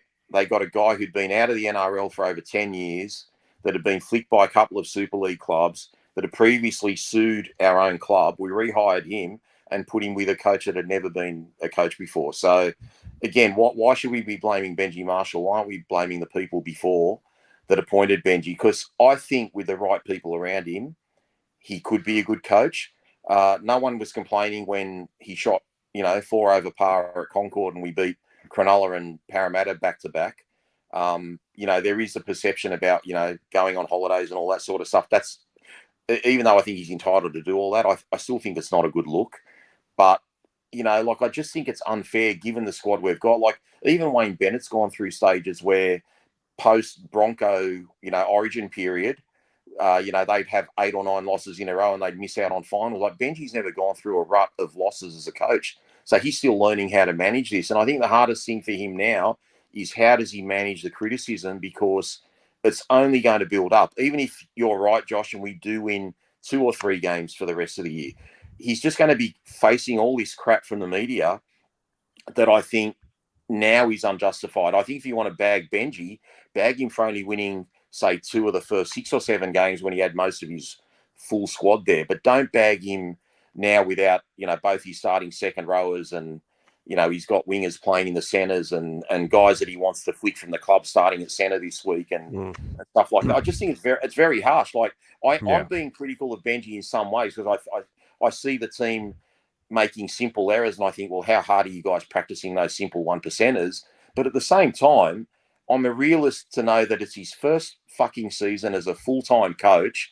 And if you expected him to perform an absolute miracle, you're kidding yourselves. Like he needs time to learn, and he's going to make mistakes, and he's going to make more mistakes. But I just don't think he should be in the deep end sorting out these mistakes with just the help of John Morris. If we can get a Brad Arthur or someone else out there who I haven't even considered that can help him. But don't get a Brad Arthur there to take over from Benji. Get someone there to help. And, Brad Arthur's been at Manly when they've suffered losses. He's been at Parramatta when they've caught wooden spoons. He knows how to manage these situations and maybe shut his player group off from all that negative, speculation and what have you. But right now, like every newspaper and TV show is going to go at us for the next, till the end of round 27. And, what are they going to do? Like, oh, poor Tigers only won 2 games for the year. Like, it's a disaster, blah, blah, blah. And they're going to try and put it on Richo and put it on Benji when it was all the mugs from the previous West Tigers board that got disbanded. They're the ones that are to blame for all this. I'll throw a reverse Uno card at you, Rob. If Benji was coach of, say, the Broncos at the moment, how many games do you reckon they'd win? For the rest of the year? Yeah. I'm not sure what week Adam Reynolds gets back, but I know Reece Walsh isn't playing this week, but they at a minimum win half the rest of their games this year. They have got so much speed and what's the word? They're so dynamic. I still think they're going to win the grand final, even though they're sitting on the fringe of the 8. When they get all their pieces back, it's only Penrith that can beat them. So, I still think the Roosters, the Melbourne Storm, they're kind of next level below, and Cronulla are probably a fraction below that. But I still think last year's grand finalists are the 2 best teams in the comp when they're at full strength. But again, what happens if Cleary gets injured or, Reynolds gets injured again or Walsh gets injured? You don't know who's going to be there at the end of the year. But if they're all at reasonably full strength, I think we've got a grand final replay again. Right. Speaking of grand final replay, I've said it before and I'll say it again. A rebuild is a process. You can't just start a rebuild and then restart a rebuild in a season and a half if it's not going the way you planned. Like our previous management, every time we've had to hit the reset button, they've brought in a new coach, done whatever. They've given the coach, I think they gave Madge, 4 or 5 years originally that they were going to give him to turn the place around, and then they sacked him after 2.5 because things weren't going well. That's just hitting the panic button, and then we're starting over and over again. And the fact that we are going as bad as we have been for so long is because we haven't been able to get the consistent rebuild in place, and that's on our previous management. So thank fuck they're gone, because the guy who's in charge now, Shane Richardson, he's not going to be like that. He's giving Benji the keys. He's giving him time. Obviously, it's going to take a while to reshape the squad from coach after coach after coach and rebuild after rebuild after rebuild. But I still think there's a big possibility that maybe not next year, maybe within the next 2 to 3 years, good things are going to be coming for this team, because Benji's going to have the right pieces that he wants in place. And I think it was someone mentioned in the comments earlier when we were talking about the news regarding Jaden Sullivan. That was a knee-jerk reaction from previous management because they weren't sure if we were going to get Luai, so they signed him just sort of as a just in case. But now we've gotten Luai, and we've also got Jaden Sullivan, who's on a 4-year deal that he's not even 1 year into. Yeah, but just 2 things on that, Aaron. With Jaden Sullivan, Benji Marshall was meant to be the head coach starting next year. There is no way on God's earth that Jaden Sullivan didn't get a tick of approval from Benji. Like, Benji's part of that recruitment process. I know we've got Shane Richardson doing a lot more now and getting a lot more involved, but Benji has to be partly responsible. I know Tim Sheens was there, and obviously Fulton and Pascoe and all these other guys. They got a committee. But at the end of the day, the coach is going to get who he wants, and Benji was the de facto coach. So he's got to take a little bit of blame for Sullivan if they're actually trying to shop him around now and get rid of him. As for the rebuild, I think the problem is we're just starting that rebuild again now. Like you said, we're sick of having rebuilds every year and a half. But the big thing for me now, and I think it really is, it's going to be a line in the sand moment for the club, what ends up happening with Lockie Galvin. Because if we lose Steph, we lose Steph. But Benji and Shane Richardson keep telling us that we have to identify who we've got coming through our juniors and who's going to fit those pieces. And we just add a few little pieces from outside other clubs to complement that roster. Now, if Galvin's come through our junior ranks and we lose him, what's to say that we're going to not lose all these other juniors coming through and they agitate and they leave, or they don't want to be part of a losing team, or they want to go to another club? So Galvin staying with the Tigers is just so essential. Otherwise, every time Shane Richardson or Benji Marshall talk about kids coming through the junior ranks, just spit it out and just call it bullshit, because it'll just be proof that no matter who comes through, they can leave, whether it's Tedesco, whether it's Moses, whether it's Lockie Galvin, whether it's whoever. You know, what happens if Talon De Silva's manager agitates in a couple of years? I don't want to play behind a losing pack or whatever. So it's just going to be an ever-ending cycle. We have to keep Lockie Galvin. We have to do something, you know, and we don't want to keep him against his will. We've got to try and tell him, you know, the grass isn't greener elsewhere. You know, stay in our patch of grass and water it. You know, make it flourish. Don't piss on it.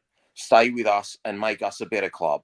And Galvin has that ability to change our club around. So I really want Lockie Galvin to stay. I trust Shane Richardson. He said he's not going to let him leave. So I trust that's what he's going to say. And if he goes back on that, then Shane Richardson's not going to look good as well. So I think the biggest moment for the club right now is keeping Galvin. If we lose him, then all this talk about juniors coming through is just a waste of time. He's signed for an extra 2 years, whereas Steph can literally leave. So I think... But Steph's not our junior. We got him from Parramatta. I mean, I know we got Lockie as well from elsewhere, but he's been in our system for too long, and he's only, 18 He's a magpie. now. He's a magpie. So, yeah. Righto, let's get on to talking about this week's game against the Titans at Leichhardt Oval Saturday afternoon. We'll all be there. As do you want to run through the team list for me?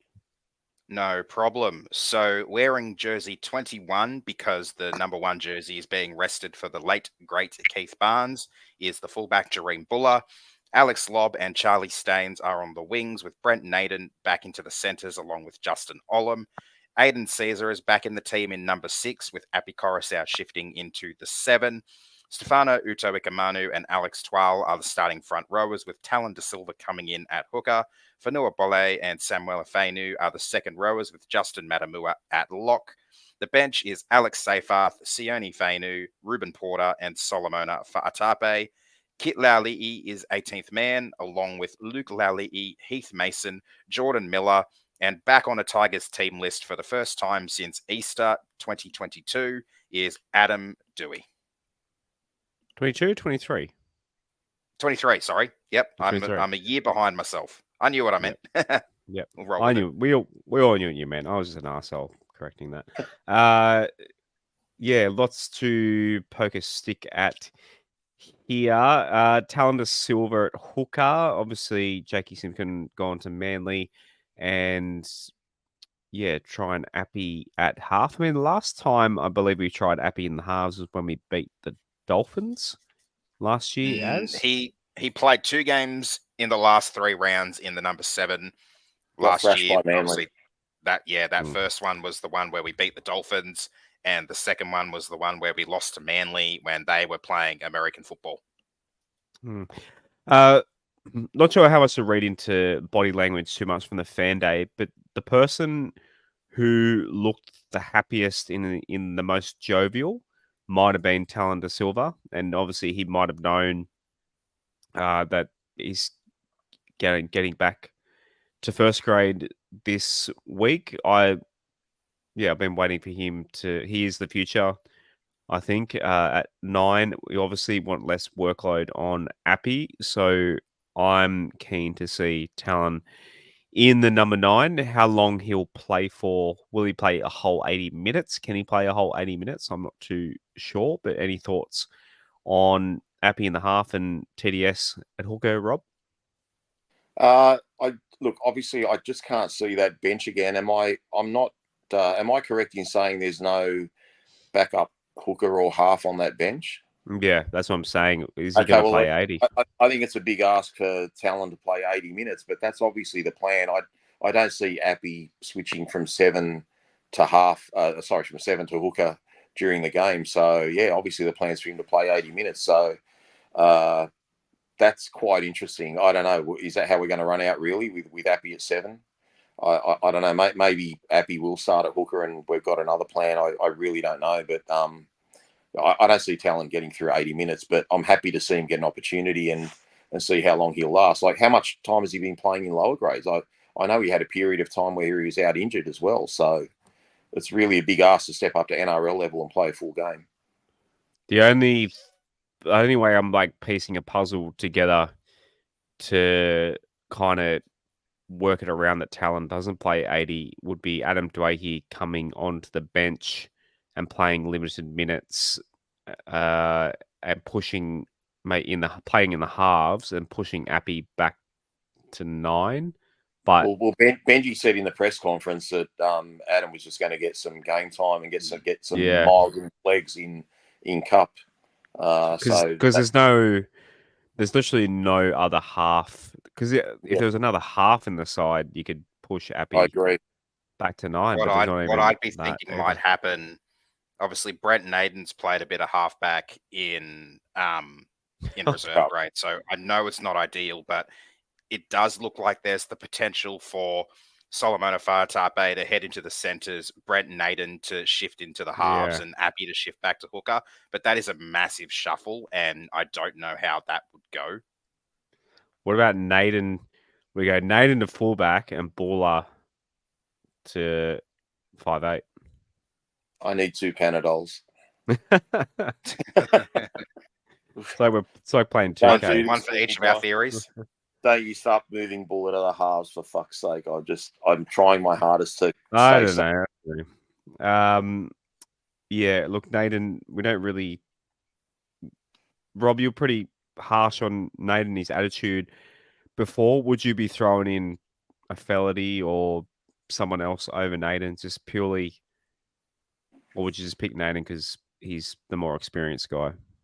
I wouldn't be playing Naden, but at the same time, I don't blame Benji for trying to pick the best team to beat, the Titans. Like, let's face it, guys, we've just lost by 42 points to the team that came second last year. So they're meant to be the next team up from us. And if we lose to the Titans, especially in a major way, we would have just lost to a team that got thrashed by South Sydney, who were previously last. Like, how far behind the rest of the world are we if we get beaten by the Titans this week, given those two results last weekend? So I don't blame Benji for picking whoever he thinks the best. If he needs to pick Lucifer at halfback, then pick Lucifer. I don't blame him because the whole world's on top of him, and they're saying you've won 9 in a row. Lost 9 in a row. You're about to lose 10 in a row. You need to get a win urgently. I hope Leichhardt can perform some magic, but unfortunately, every time we seem to have a testimonial to someone, whether it's Tommy Raudonikis or someone else, we seem to get pumped. So, we'll see how Saturday goes. But on the surface, it's not the worst team in the world, but yeah, it's on paper, isn't it? We've got to see what we come out with. As Caesar is back, do you think he'll add? It's weird. We've got 2 halves. I would argue that Appy is kind of a game manager, and so is Caesar. So we've gone from having 2 halves that are more ball-running playmakers to having 2 ship steerers, purely by the other 2 are injured. But how do you think this combination is going to work? And also, how many halves combinations have we had this year now? It's got to be at least 10. Almost as many as last year. I wouldn't say at least 10 because this is going to be our 13th game. So I don't think we've had a new one that frequently, although pretty close to it, to be fair. Bit of hyperbole, sorry. I'm really not sure how this one's going to go. Like you said, we've got 2 players that know how to steer the ship instead of one that knows how to steer the ship and one that can, I guess, play second fiddle to that person. Caesar, for the most part, is an out-and-out number 7, so him wearing the 6 is going to be interesting. We've always said that Caesar's going to be good to have as the number 7 because we're likely going to be playing an inexperienced young 6 alongside him. But now he's wearing the 6 with Appy Coruscant coming into the 7 because of the injury crisis. So, yeah, I'm not sure how it's going to go. I'm expecting probably Appy to do more of the ship steering, and Aiden, I don't know if he'll be able to, but he'll probably try and sit back just a little bit. Who else is new since last week? Pole back to... He was on the bench last week, wasn't he? He was in the front row rotation. He's gone to an edge this week. Yeah, he usually comes in either front row or lock. Yeah, so that's how do you think Pole's been playing pretty well for the most part this year, but yeah, that's I don't know. I mean, so many players are switching. We've talked about it all night, but How I are don't you know, supposed maybe to form combinations when they keep getting moved yeah, around? it's just instant. Yeah, You're just telling me Sean Bloor gets told, this is your job, this is your role, do it, and you've been at number Yeah. 11. How many positions have all our back rowers played this year? They've all played different positions. How do you get consistency there when you keep having to do that? yeah, but it's just interesting to go number by number. What players have played in each number this year? And obviously, Buller this week. Tribute aside, I think he's played one. Has Buller played every game? I think so, yeah. He might be the only. If you include this, he's the one this week for sake of the argument. He might played be, every game. Yeah, but don't worry about every number. Like Bolle, whether he's on the bench or starts or whatever, he's always playing in the middle. I'm just saying, we've had a lot of we've got Seyfarth that had to go to an edge last week. Now we've got Bolle going to an edge. Like you're not going to get. I don't know what this achieves. Yeah, it's I don't know. We'll see. As run us through the Gold Coast Titaniums. Okay, so Keanu Kinney is the fullback with Alefiana Khan Pereira and Jojo Fafita on the wings. Brian Kelly and Philip Sami are in the centres with Jaden Campbell and Kieran Foran as the halves. Moeki Fotuaika and Josiah Pahulu are the front rowers with Chris Randall at hooker. David Fafita and Bo Firma are the second rowers with Cleese Haas at lock. Their bench is Sam Verrills, Isaac Liu, Keenan Palacia and Aaron Clark. Joe Stimson is their 18th man, along with Tanner Boyd, Jacob Alec Wienke, Isaac Fasuamalawi, and Jalen de Groot in the reserves. Stimson, Rob, is he any relation to? Was it Mark Stimson that played for Balmain? We had a Mark Simpson. I don't know if he's any relation or not, Josh. But someone in the comments knows. Let us know. The big one, obviously, Mark Simpson. This Simpson here, is this the one that used to play for Melbourne? Not sure. David Fafita, that's the name that really stands out. Like, how the fuck are we going to stop this guy? I don't know. VB cans? I'd be putting him down as an anytime try scorer, that's for sure. So he's probably let's check what he's paying on the look. South did a really good job on him last week, and he still scored a try, and he still kept throwing Cody Walker off every time. So I'm guessing the fact that he's playing on the left and generally Aiden Caesar plays on the right, Aiden Caesar is going to have a busy afternoon. As any ideas? Yeah, this is the tough one. Obviously, he wasn't selected for game 1 for Queensland, and I think he will want to be selected for game 2. And selections for game 2 happen after this round, so he's really going to put his best foot forward in this one, lead this team, and probably put on an absolute clinic against us. Although I'd love to be proven wrong. Don't you love it when you open your betting app and you got credit you forgot about? He better not be picked. Aaron, I've just brought him into my super coach team, and I don't think Billy Slater's going to change a winning team. So if he does, I'm absolutely screwed. Well, I hope they do pick him then. I'm still annoyed that you beat me in round 12 in our super coach matchup, but I got screwed by injuries and I think a player in my team played like 3 minutes, and I think it was Nico actually. He scored like 2 points in half a game. Try to find David. Am I blind? I can't see his name in the betting. He'll be under $3. Like, he's got to be a short price for a forward to score. He'd be $2.70 or $2.80 or something. I reckon he'd be around 6 or 7 because those positions they're usually a little bit higher, but he'll be a bit lower. Lob City's under $2. He's not in there. Maybe do they know that is he in doubt to play or something? They can't decide on what. No, that's Right. weird. He has to be there. Yeah. Or maybe they just figure he's going to score a try. We're not going to let him give Yeah, him the choice of he's a putting him dollar. in the same game multi. He's 11. He's tied fifth favorite for last try scorer, but they haven't got him in any time at the moment. But that will change. You would think. Anyone else in the Titans apart from him? I mean, yeah, there's nothing special really. I mean, Foreign carved us up last year when we He played always him. carves us up. Even when he was with Canterbury, he carved us up. As anyone that's going to give us grief? I think Jaden Campbell is a bit of a strange one. He's playing in the halves, but he can also play fullback. Alefiana Khan-Pereira as well. He's been quite solid when he's played. He was pretty good last year. Overall, their team isn't great, and that's what's kind of got me a little bit nervous, I guess, about this game. Obviously, they got off to a really shit start this year, the Titans. I think they took like 6 or 7 rounds to win their first game, and they weren't going well at all. And it looked like Des Hasler would be sacked before he even got a chance to really see what he could do with this team.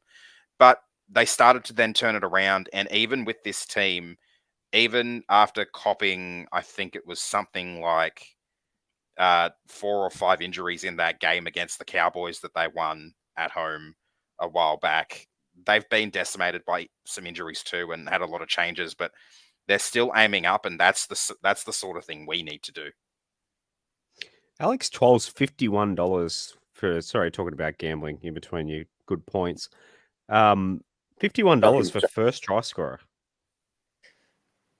May as well be 5,000 to 1. But he's starting. He's starting. He's starting. If you're on the field, you can score a try. You can't score a try if you're off the field. I'm going to put $2 on it. Yeah, look, I think it depends which Titans team shows up, guys. We saw the worst version of them against South, and then we saw them a few weeks ago beat the Brisbane Broncos against all odds as well, like losing a player through the game, etc. So, again, we've said it all year, guys. Where are we going to find the points? And one of the guys that does create points, Lockie Galvin's out. So, are we going to score enough points, and can we hold them, more importantly, to 18 or less? But that's going to be a hard task. Just quickly, Aaron, can I ask you something? What wing do you reckon Lob and Staines are going to be playing, just for my future investments? Because they're both right wingers. Yeah. Or they've been right wing. Big Donald Trump men. I think Lob will stay on the right and Staines will move to the left.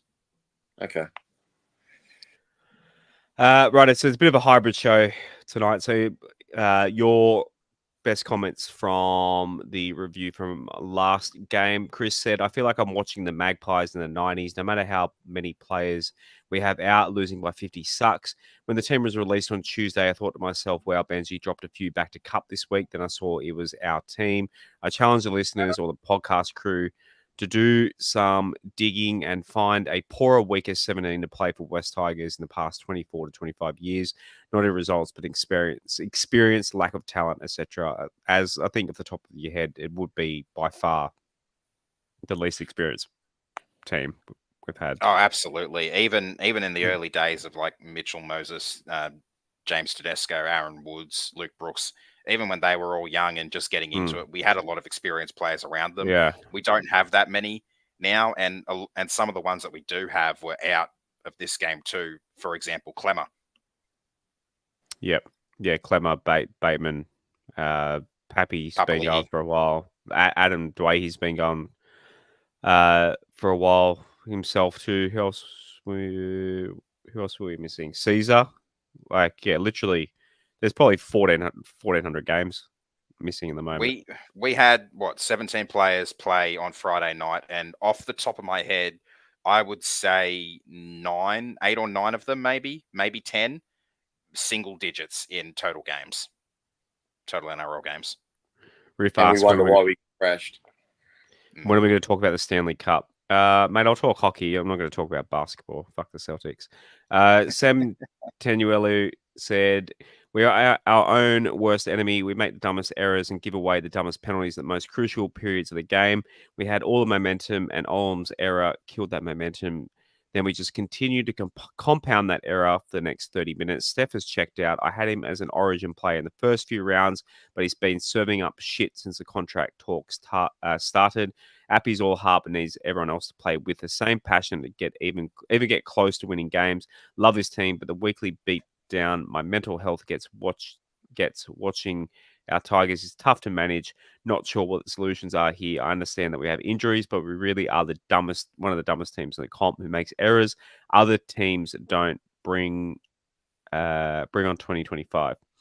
Deno said, if this game isn't a wake-up call for Benji, I don't know what is. We competed for 40 minutes of an 80 minutes game. I thought perhaps Benji took another holiday after halftime. Perhaps Mr. Marshall might realize what he needs to do, give up the golf on match day, not take a holiday mid-season. This is NRL, not a player retirement home. Again, if I disagree with something, I'll still bring up a comment. Benji's holiday has nothing to do with how shit the team played in that second half. I don't know if anyone here disagrees. Rob, we haven't got your thoughts on Robbie. Like I said, I don't want to get into Benji bashing. The thing that the only way I can kind of explain myself, we've got 17 NRL head coaches. Are you trying to tell me that the other 16 coaches don't put their family first? Okay, they all do. They just don't come out and publicly say it. So you can't have this public perception where you come out and say, you know, my family comes first, blah, blah. You don't need to say that. We know that. But at the same time, you've got to show that you're desperate to win. And even if you're not showing it to your fans, like I don't need convincing. I just know Benji needs a little bit of help with, you know, everything around him. But if you're a player manager or the parents of a Lockie Galvin or whatever the case may be, you know, you're going on holidays while my son's playing with a fracture in his hand. Like, there's just this perception out there that, I don't know, we're just too nice. And I personally believe as a club, we're not hungry. We're not hungry. We're just a really, really nice club. We talk a good game, but we're not desperate to win.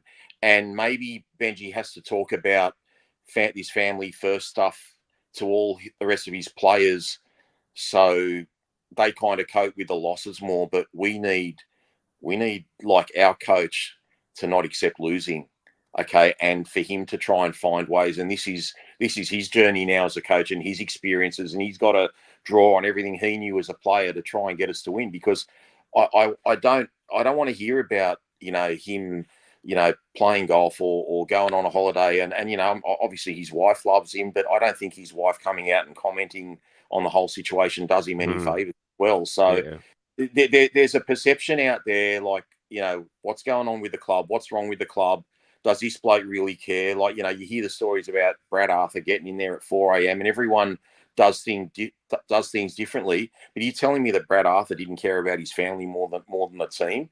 But you've still got to have that perception, like, I'm doing everything in my power to change this.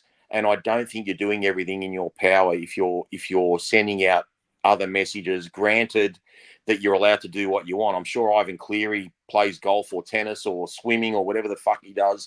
I'm sure all the coaches have their habits and, you know, they don't live and breathe it 24/7, but you can't let that perception out there that you're not obsessed with winning. And our club right now, I'm not going to say it about Richo because I think he is obsessed about changing everything, but our club is too nice. We're not hungry enough. And the only people that seem to be hungry are us fucking dickheads that talk and live and breathe West Tigers 24/7 and do podcasts and listen to every little bit of West Tigers content we can because we love the team. We want them to do better. But everyone else seems to go about their business like, oh, well, we lost. What do we do next? Dominic Riordan said there was a bit to like tonight after the very poor start, which had us all expecting a 50 burger. The team steadied, competed really well. Is this from the week before? We did concede 50, didn't we? Competed really well, scored some nice tries and kept it interesting. We're relying on a lot of experienced players and it cost us. Casey and Ali Marlowe struggled, but that was Matamil's best game in first grade. Polo was strong. it was the week before. Felity didn't play this game. We only, we Hey, only, oh yeah, it was too. I was about to say we only conceded 42. We didn't get to 50 last 2 weeks ago. And Felity. Once you said Felity, I knew I'd left Yeah. it in for last week. H2 Tiger said, honestly, the club's fucked, the coaching's fucked, the roster's fucked, and we'll all be back next week. Fuck. I like that one. I hope that won an award because that's so fucking true. Yeah, we That's need a accurate. sponsor. We need a sponsor to give awards again. Frankie, the moment we let Pupley head to Panthers and send our CEO to shop around players, the moment the team threw in the towel, when leaders give up on players, it has an impact on their mindset. We all saw that result on Friday night. Yeah, not hard to disagree. Righto, we're nearly at the 2-hour mark. Let's go through quickly. We might fire through our tips for this week. We've all gone Sharkies up against the Finns. Sharkies at home. They beat the Bronx last week. I don't think anyone can really argue for the Finns in this one. No, totally agree. And I'm loving Talakai back in the second row. I think he's a good shout for another try. He seems to be getting them regularly now. Raiders. We've all gone Raiders at home against the Cowboys. Cowboys. Yeah. I don't know what to make of the Cowboys. Cowboys Raiders, really. Clubbing crisis, guys. They've got 6 state of origin players and they're just up shit creek. They're gone for the year. Sack the coach. Coach, bring him home and help him, get him to help Benji.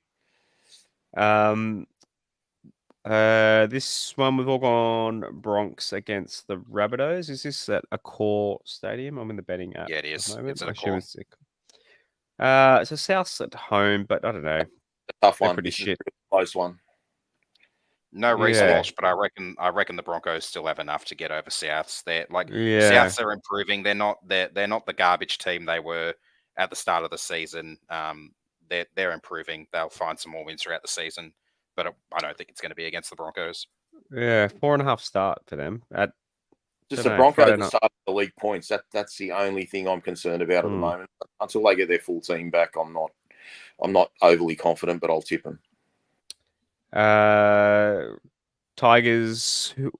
As had I gone Tigers. Rob's got no faith in the boys. Absolutely He's no gone faith. Titans. Love them to bits. I'll be there watching it. Gold Coast will win. Look, if Fafita gets a HIA early in the game, maybe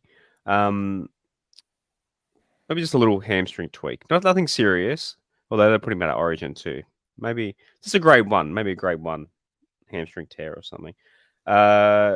We've all gone. Have we all gone Stormers? No, Rob, you've gone Warriors. I went the Warriors. I think they've started to lift their game a bit. The Storm got over the line against the Knights, but it wasn't that impressive. So I just think if there's going to be an upset, we used to get complaints about tipping all the favourites. So I thought, you know what, I'll tip an upset. Yeah, one of the reasons why I tipped the Tigers as well. Shouts to Shane Colt, who was filling in for you with his tips. He said, I've been given the ass from the tips. You're too good at the tipping, Shane. You're too good. Hey, Shane, my tips will be bad. I've been getting 7 and 8 every week till I knew I was coming back on the show, and I got 3 last week. So yeah, you're tied with me now. Yeah, Sean Johnson's a big in for the Warriors as well. I don't know. Sean Bloor to score a try. Parramatta Eels for. Look, I'm throwing a stat. I feel like I've tipped Parramatta Eels. The Roosters wrong all year because I thought they were better than they were. They just had a few hiccups here and there. I've gone Eels just purely because like you said, I'm trying to make up points and thought, I don't know, maybe Parra at home. Roosters 13 plus. Yeah, I don't know. I'm an Yeah, idiot. I agree. What am I doing tipping Parramatta? What is wrong with me? Fucking hate. Manly. We've all gone Manly. It's not too late to change, Josh. Dragons. They probably got some false sense of hope after beating us last week. They're going to go to Brookie Sunday Arvo. We've all gone Manly will be hurt. Manly will be hurting after the Dragons beat them in Wollongong earlier in the year, and I think Manly are going to make a bit of a statement in this one. Tommy Talau to score another Keith Leilua four piece. Talau on Lomax, that'll be a good matchup this week. Hat trick for both of them again, maybe. Yeah, Talau's not great under the high ball, is he? I see Lomax jumping over him. Well, he wasn't for us. I don't know about what he's been like with Manly. We've all gone Panthers. Yeah, Panthers Knights heavy outsiders despite playing at home on Sunday Arvo up at Newcastle. Is it meant to rain on Sunday? It's a big 11.5 start. I'm surprised the Knights are the biggest underdog of the week. That was a bit of a surprise. I mean, we might have been if it was an away game, but being home at Leichhardt, I think that's probably leaning a little bit more in our favour. But even though we're still the underdog, and the Titans aren't that good. But yeah. Rob Shanamis back this week. Look, I didn't even ask you, Rob. We're 2 hours, literally ticked over 2 hours into the show. We'll put something on the socials later in the week. But if you want to have a bet, our friends at Chase Bet, if you go to westtigers.com.au or the link in our Instagram or Twitter profiles, big purple button, sign up if you haven't already with Chase Bet. Send them a little message before you do a deposit. Tell them that WestsLife Podcast sent you. And the boys will look after you. Think about your choices. For gambling help, go to 1-800-858-8558 or gamblinghelp.newsouthwales.org.au. New South Wales Cup. So they lost. They were leading 20-6 at halftime, the Magpies, and they got done 20-22. They conceded a try in the last 10 minutes at Leichhardt Oval. Unfortunately, so yeah, they lost. They're playing the Warriors. So 3 games. You'd be happy, Rob. 3 games back to back to back. Very good. That's on Saturday. So the Magpies play Warriors at 12:40. It's Adam Dwayne wearing the number 7. So that alone, is worth getting there early to watch the Maggies go around. Jersey Flegg lost 10-8. They're still coming third, but they lost at the top of the table. Raiders by a single conversion. They literally, missed both their goals and lost at Leichhardt Oval, unfortunately. But still looking good for the Flegg boys, and they're playing at 10:55 a.m. So if you get to Leichhardt nice and early in the morning, you can watch how Flegg boys get around. Just look at that. As I flick over to Super Chats, Brandon W is back, sending us $8 on the Super Chats. Thanks for a great potty tonight, boys. Glad to see Rob back. I trust that Richo and Benji is doing their best. Just got to survive the next few months. Are you talking 100%. About us? We need to survive the next few months. Us doing this show. We're a survivor. We're going to make it, as Destiny's Child once said. Patreon.com/WestsLife. I think there are a few in the Discord. We're only doing one show this week. So look, fuck it. We'll go 3 hours. Who cares? What have they got for us in the Discord? Apart from a lot of while you're looking it up, if you don't mind me sharing a text that I just received, and just to give everyone an insight into the life of a West Tigers podcaster. Great friend of the show, Tripper, just sent me a text message. Doesn't realise I'm doing a pod at the moment. And I quote, "Do you think we're fucked?" Like, he only talks Tigers stuff to me, but that's Tripper for you. We're at like 20-11 on a Tuesday night. He just says blunt as buggery. Like, he's just so pissed off with how things are. He only watches the show if he's on it, I guess. Jesus Christ, Ben Teriyaki Chicken Wings. Do you want to read this one for me? It's a bit of an essay. I'm starting to lose my voice. Have you got it there in the Discord? I'm pulling it up right now. Typical Tiger. Can't see out the game from beginning to end. Carla Amazon. I'll do Carla's. Carla said Richo's on 100% footy. That's not very useful now. Yeah, that was last. Shane said, "Great to hear from you." This is conversations in there, but a couple of rants in there. Do you want to do Benny's? I got it. All right. Unfortunately, this is a blow up and rebuild job. If we're sticking with Benji, Richo will know, hopefully, that he needs experienced assistant coaches who just want to be that. We need to overhaul the top 30 roster, get the balance much better, especially with the amount of rookies and young players. We have for too long promised young players the world in detriment to our actual needs. We need more no-nonsense players, guys who want to do the job and do it well. To have the inexperience we do, this will just be a continuous cycle because we don't have any players to pull them out of it. Love Appy, but he's not a captain. We need someone who's going to bark at the guys and the referee continuously, dare I say it, Moses and Gutho style. This season is clearly over. We need to find a style and play to it. We need to improve week on week, which is a sad indictment on where we are, but we're here at this place yet again. Get the good plotters in. Stop bowing down to the youth players. If they don't want to wait, see you later. Fix the players who are coming into the top 30 next year. 5 rookies is ridiculous. Luke, L, and Solo should be enough. Start getting rid of the mountain of deadwood we have. Kepper, Clemmer, Staines, Sullivan, Toa, to name a few. Sort this Stefano situation out. Give him the ultimatum. Either sign by next week or goodbye. Stop bowing down to this shit he's dishing up because it's clearly affecting him. Get some experienced coaches in for 2025. Brad Arthur should be number 1. Keep Morris and find another experienced assistant. Move Robbie and Hino on. Robbie can get into the business side of things. That all? Thank you, Ben. Yeah, that's all. It's bigger than a Buzz Rothfield Sunday article. Samuel F. Fainu fan club. Everyone's done these fan club things. I have no idea who's who anymore. Local learning. Thank you. How many Bulldogs fans wanted Serrato out after last season, where they had the worst defense of the competition? Look at them now, flying high, 3 wins in a row, playing some real gritty, tough football and into the top 8, seeing that effect that Stephen Crichton has had on that team gives me great confidence that Luai is going to come here and do the exact same thing. I'm not saying this will happen to us next year, but things take time.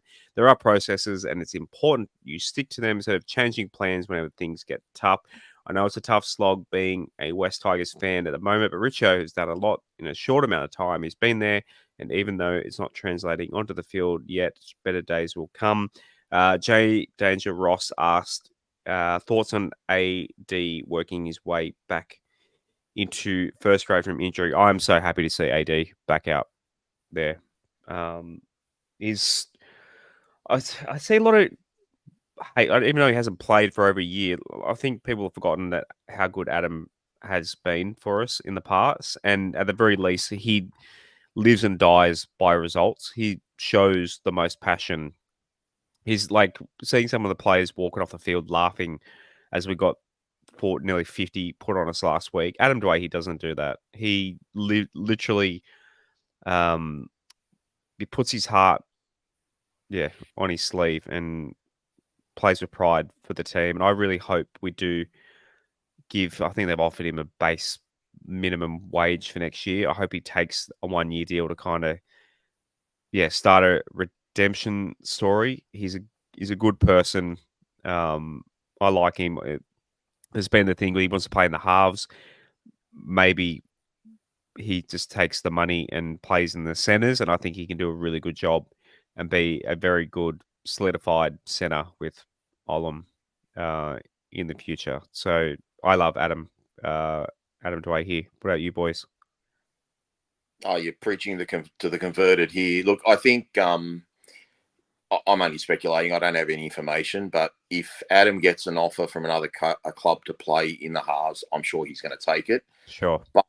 But it's funny how things change with a couple of months. Like Lockie Galvin said he wanted to stay, and you would have put your house on Adam's out of the club 100%, but Adam actually could be a bit of a winner out of what's going on at the club, because when you're losing a ton of experience, if you can keep a guy who's 25 and hopefully that leg, shows some stability, they might just up that minimum contract offer because they have to, because they're getting rid of a lot of pieces around them. So it really depends. If he's prepared to play centre, and I mean, obviously it depends on the Galvin situation. If something does go wrong with Galvin and he does leave, well, all of a sudden he's at worst back up 5'8", maybe even starting 5'8". So you just don't know how things pan out. But I think there's a lot more chance of him staying at the moment than there was 2 months ago. Next episode, we'll review Saturday's game. Yeah, not sure whether we'll do one biggie like we did tonight or split it up into 2 episodes. We'll work it out and we'll let you know. Keep an eye on the socials at WestsLife Pod. Any parting words, fellas, as we're 130 minutes into tonight's episode? But yeah, it's just one big one for the week, and it's great to have had you back on, Roberto. Thanks for having me, guys. I really appreciate it. And yeah, hopefully I can at least finish the year out with having, I won't be doing any psychotic episodes because our season seems to be over at the beginning of May every year. So yeah, just do what you can to stay sane for the rest of the year, guys. It's going to be tough. It's not going to be pretty, but just try and enjoy your footy and try and take some positives from whatever you see during the game. Yeah, and good luck to your Celtics as well, I guess. Enjoy. Mate, I'm just what do you call those guys that do? Yeah, I'm a bandwagoner. Bandwagoner. Yeah, my wife goes for the Celtics, and I just wanted a team to cheer for, and I still think that series is not over by any stretch. Yeah, that's now, so that's half of their fan base, really. So why not one more? Very good. Come on, Dallas. The Noons, I know you're listening. Come on, Luca. You can do it. 2-0 at some home games. Luca's on fire. He needs some help from his offside. Yeah, come on, Kyrie. Come on, Kyrie. Burn some incense or whatever the bullshit that you do. Fire up, mate. Come on. Any parting words? Not really. I just hope as many people as possible get out to Leichhardt on Saturday.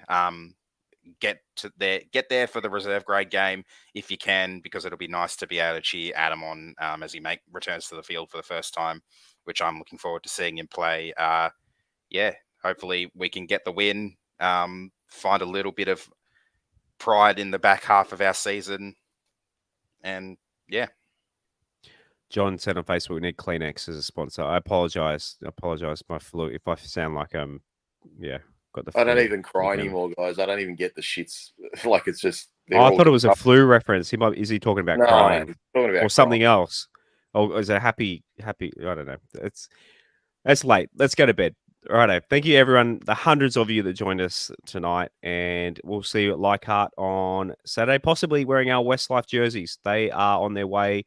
They just got to mix up in the mail, so hopefully you should get them in the next couple of days, boys. So given to you on Saturday, wear our fresh cotton WestsLife Dynasty jerseys, and we'll see. Yeah, come say good day if you see us at the game. You going, boys? You both going? Yeah, I'm going with my son and my brother-in-law and his son, who were two of those guys were at the fan day yesterday. So, and my nephew's all excited. He got to shake hands with Shane Richardson and meet a couple of players, so they had a great day. But yeah, they did say the numbers were pretty surprisingly low. It looked pretty empty, they reckon. So I know you guys said there was 150, 200 people there. Yeah, I don't know. It's maybe it's a public holiday. People are away for the weekend. Yeah, it's tough. Yeah, it was a good day. Thank you to the club for putting it on. Also, yeah, now that you mention it, big ups to Shane Richardson for getting out there amongst the members. Shaking hands and chatting to some of them. It was really good to see our CEO or chair, or I forget what his role is, doing that, because I don't think you would have seen that previously. You would have just sat there with his fedora looking all smart. Shit. I remember last year he was up on the top tier looking down at us. I remember seeing him up, him and Pasco up high looking down on everyone. Very apt metaphor. Did you guys meet? Did you guys shake hands with him or say hello or anything? I didn't see him. I was sitting in the front row, watching the team, so I got to shake hands with him. When you got a 3-year-old, dying to go on the jumping castle, it's a bit hard too. But see you Saturday, everyone, and as always, go the Tigers. Come on, Tigers. Go the Tigers. Thanks for listening to another episode of the WestsLife Podcast. Please follow us at WestsLife Pod on Instagram and Twitter, and facebook.com/WestsLife Pod. You can also support and take part in the show at patreon.com/WestsLife, and give us a subscribe on YouTube and turn notifications on. We'll see you again next time on another episode of the WestsLife Podcast.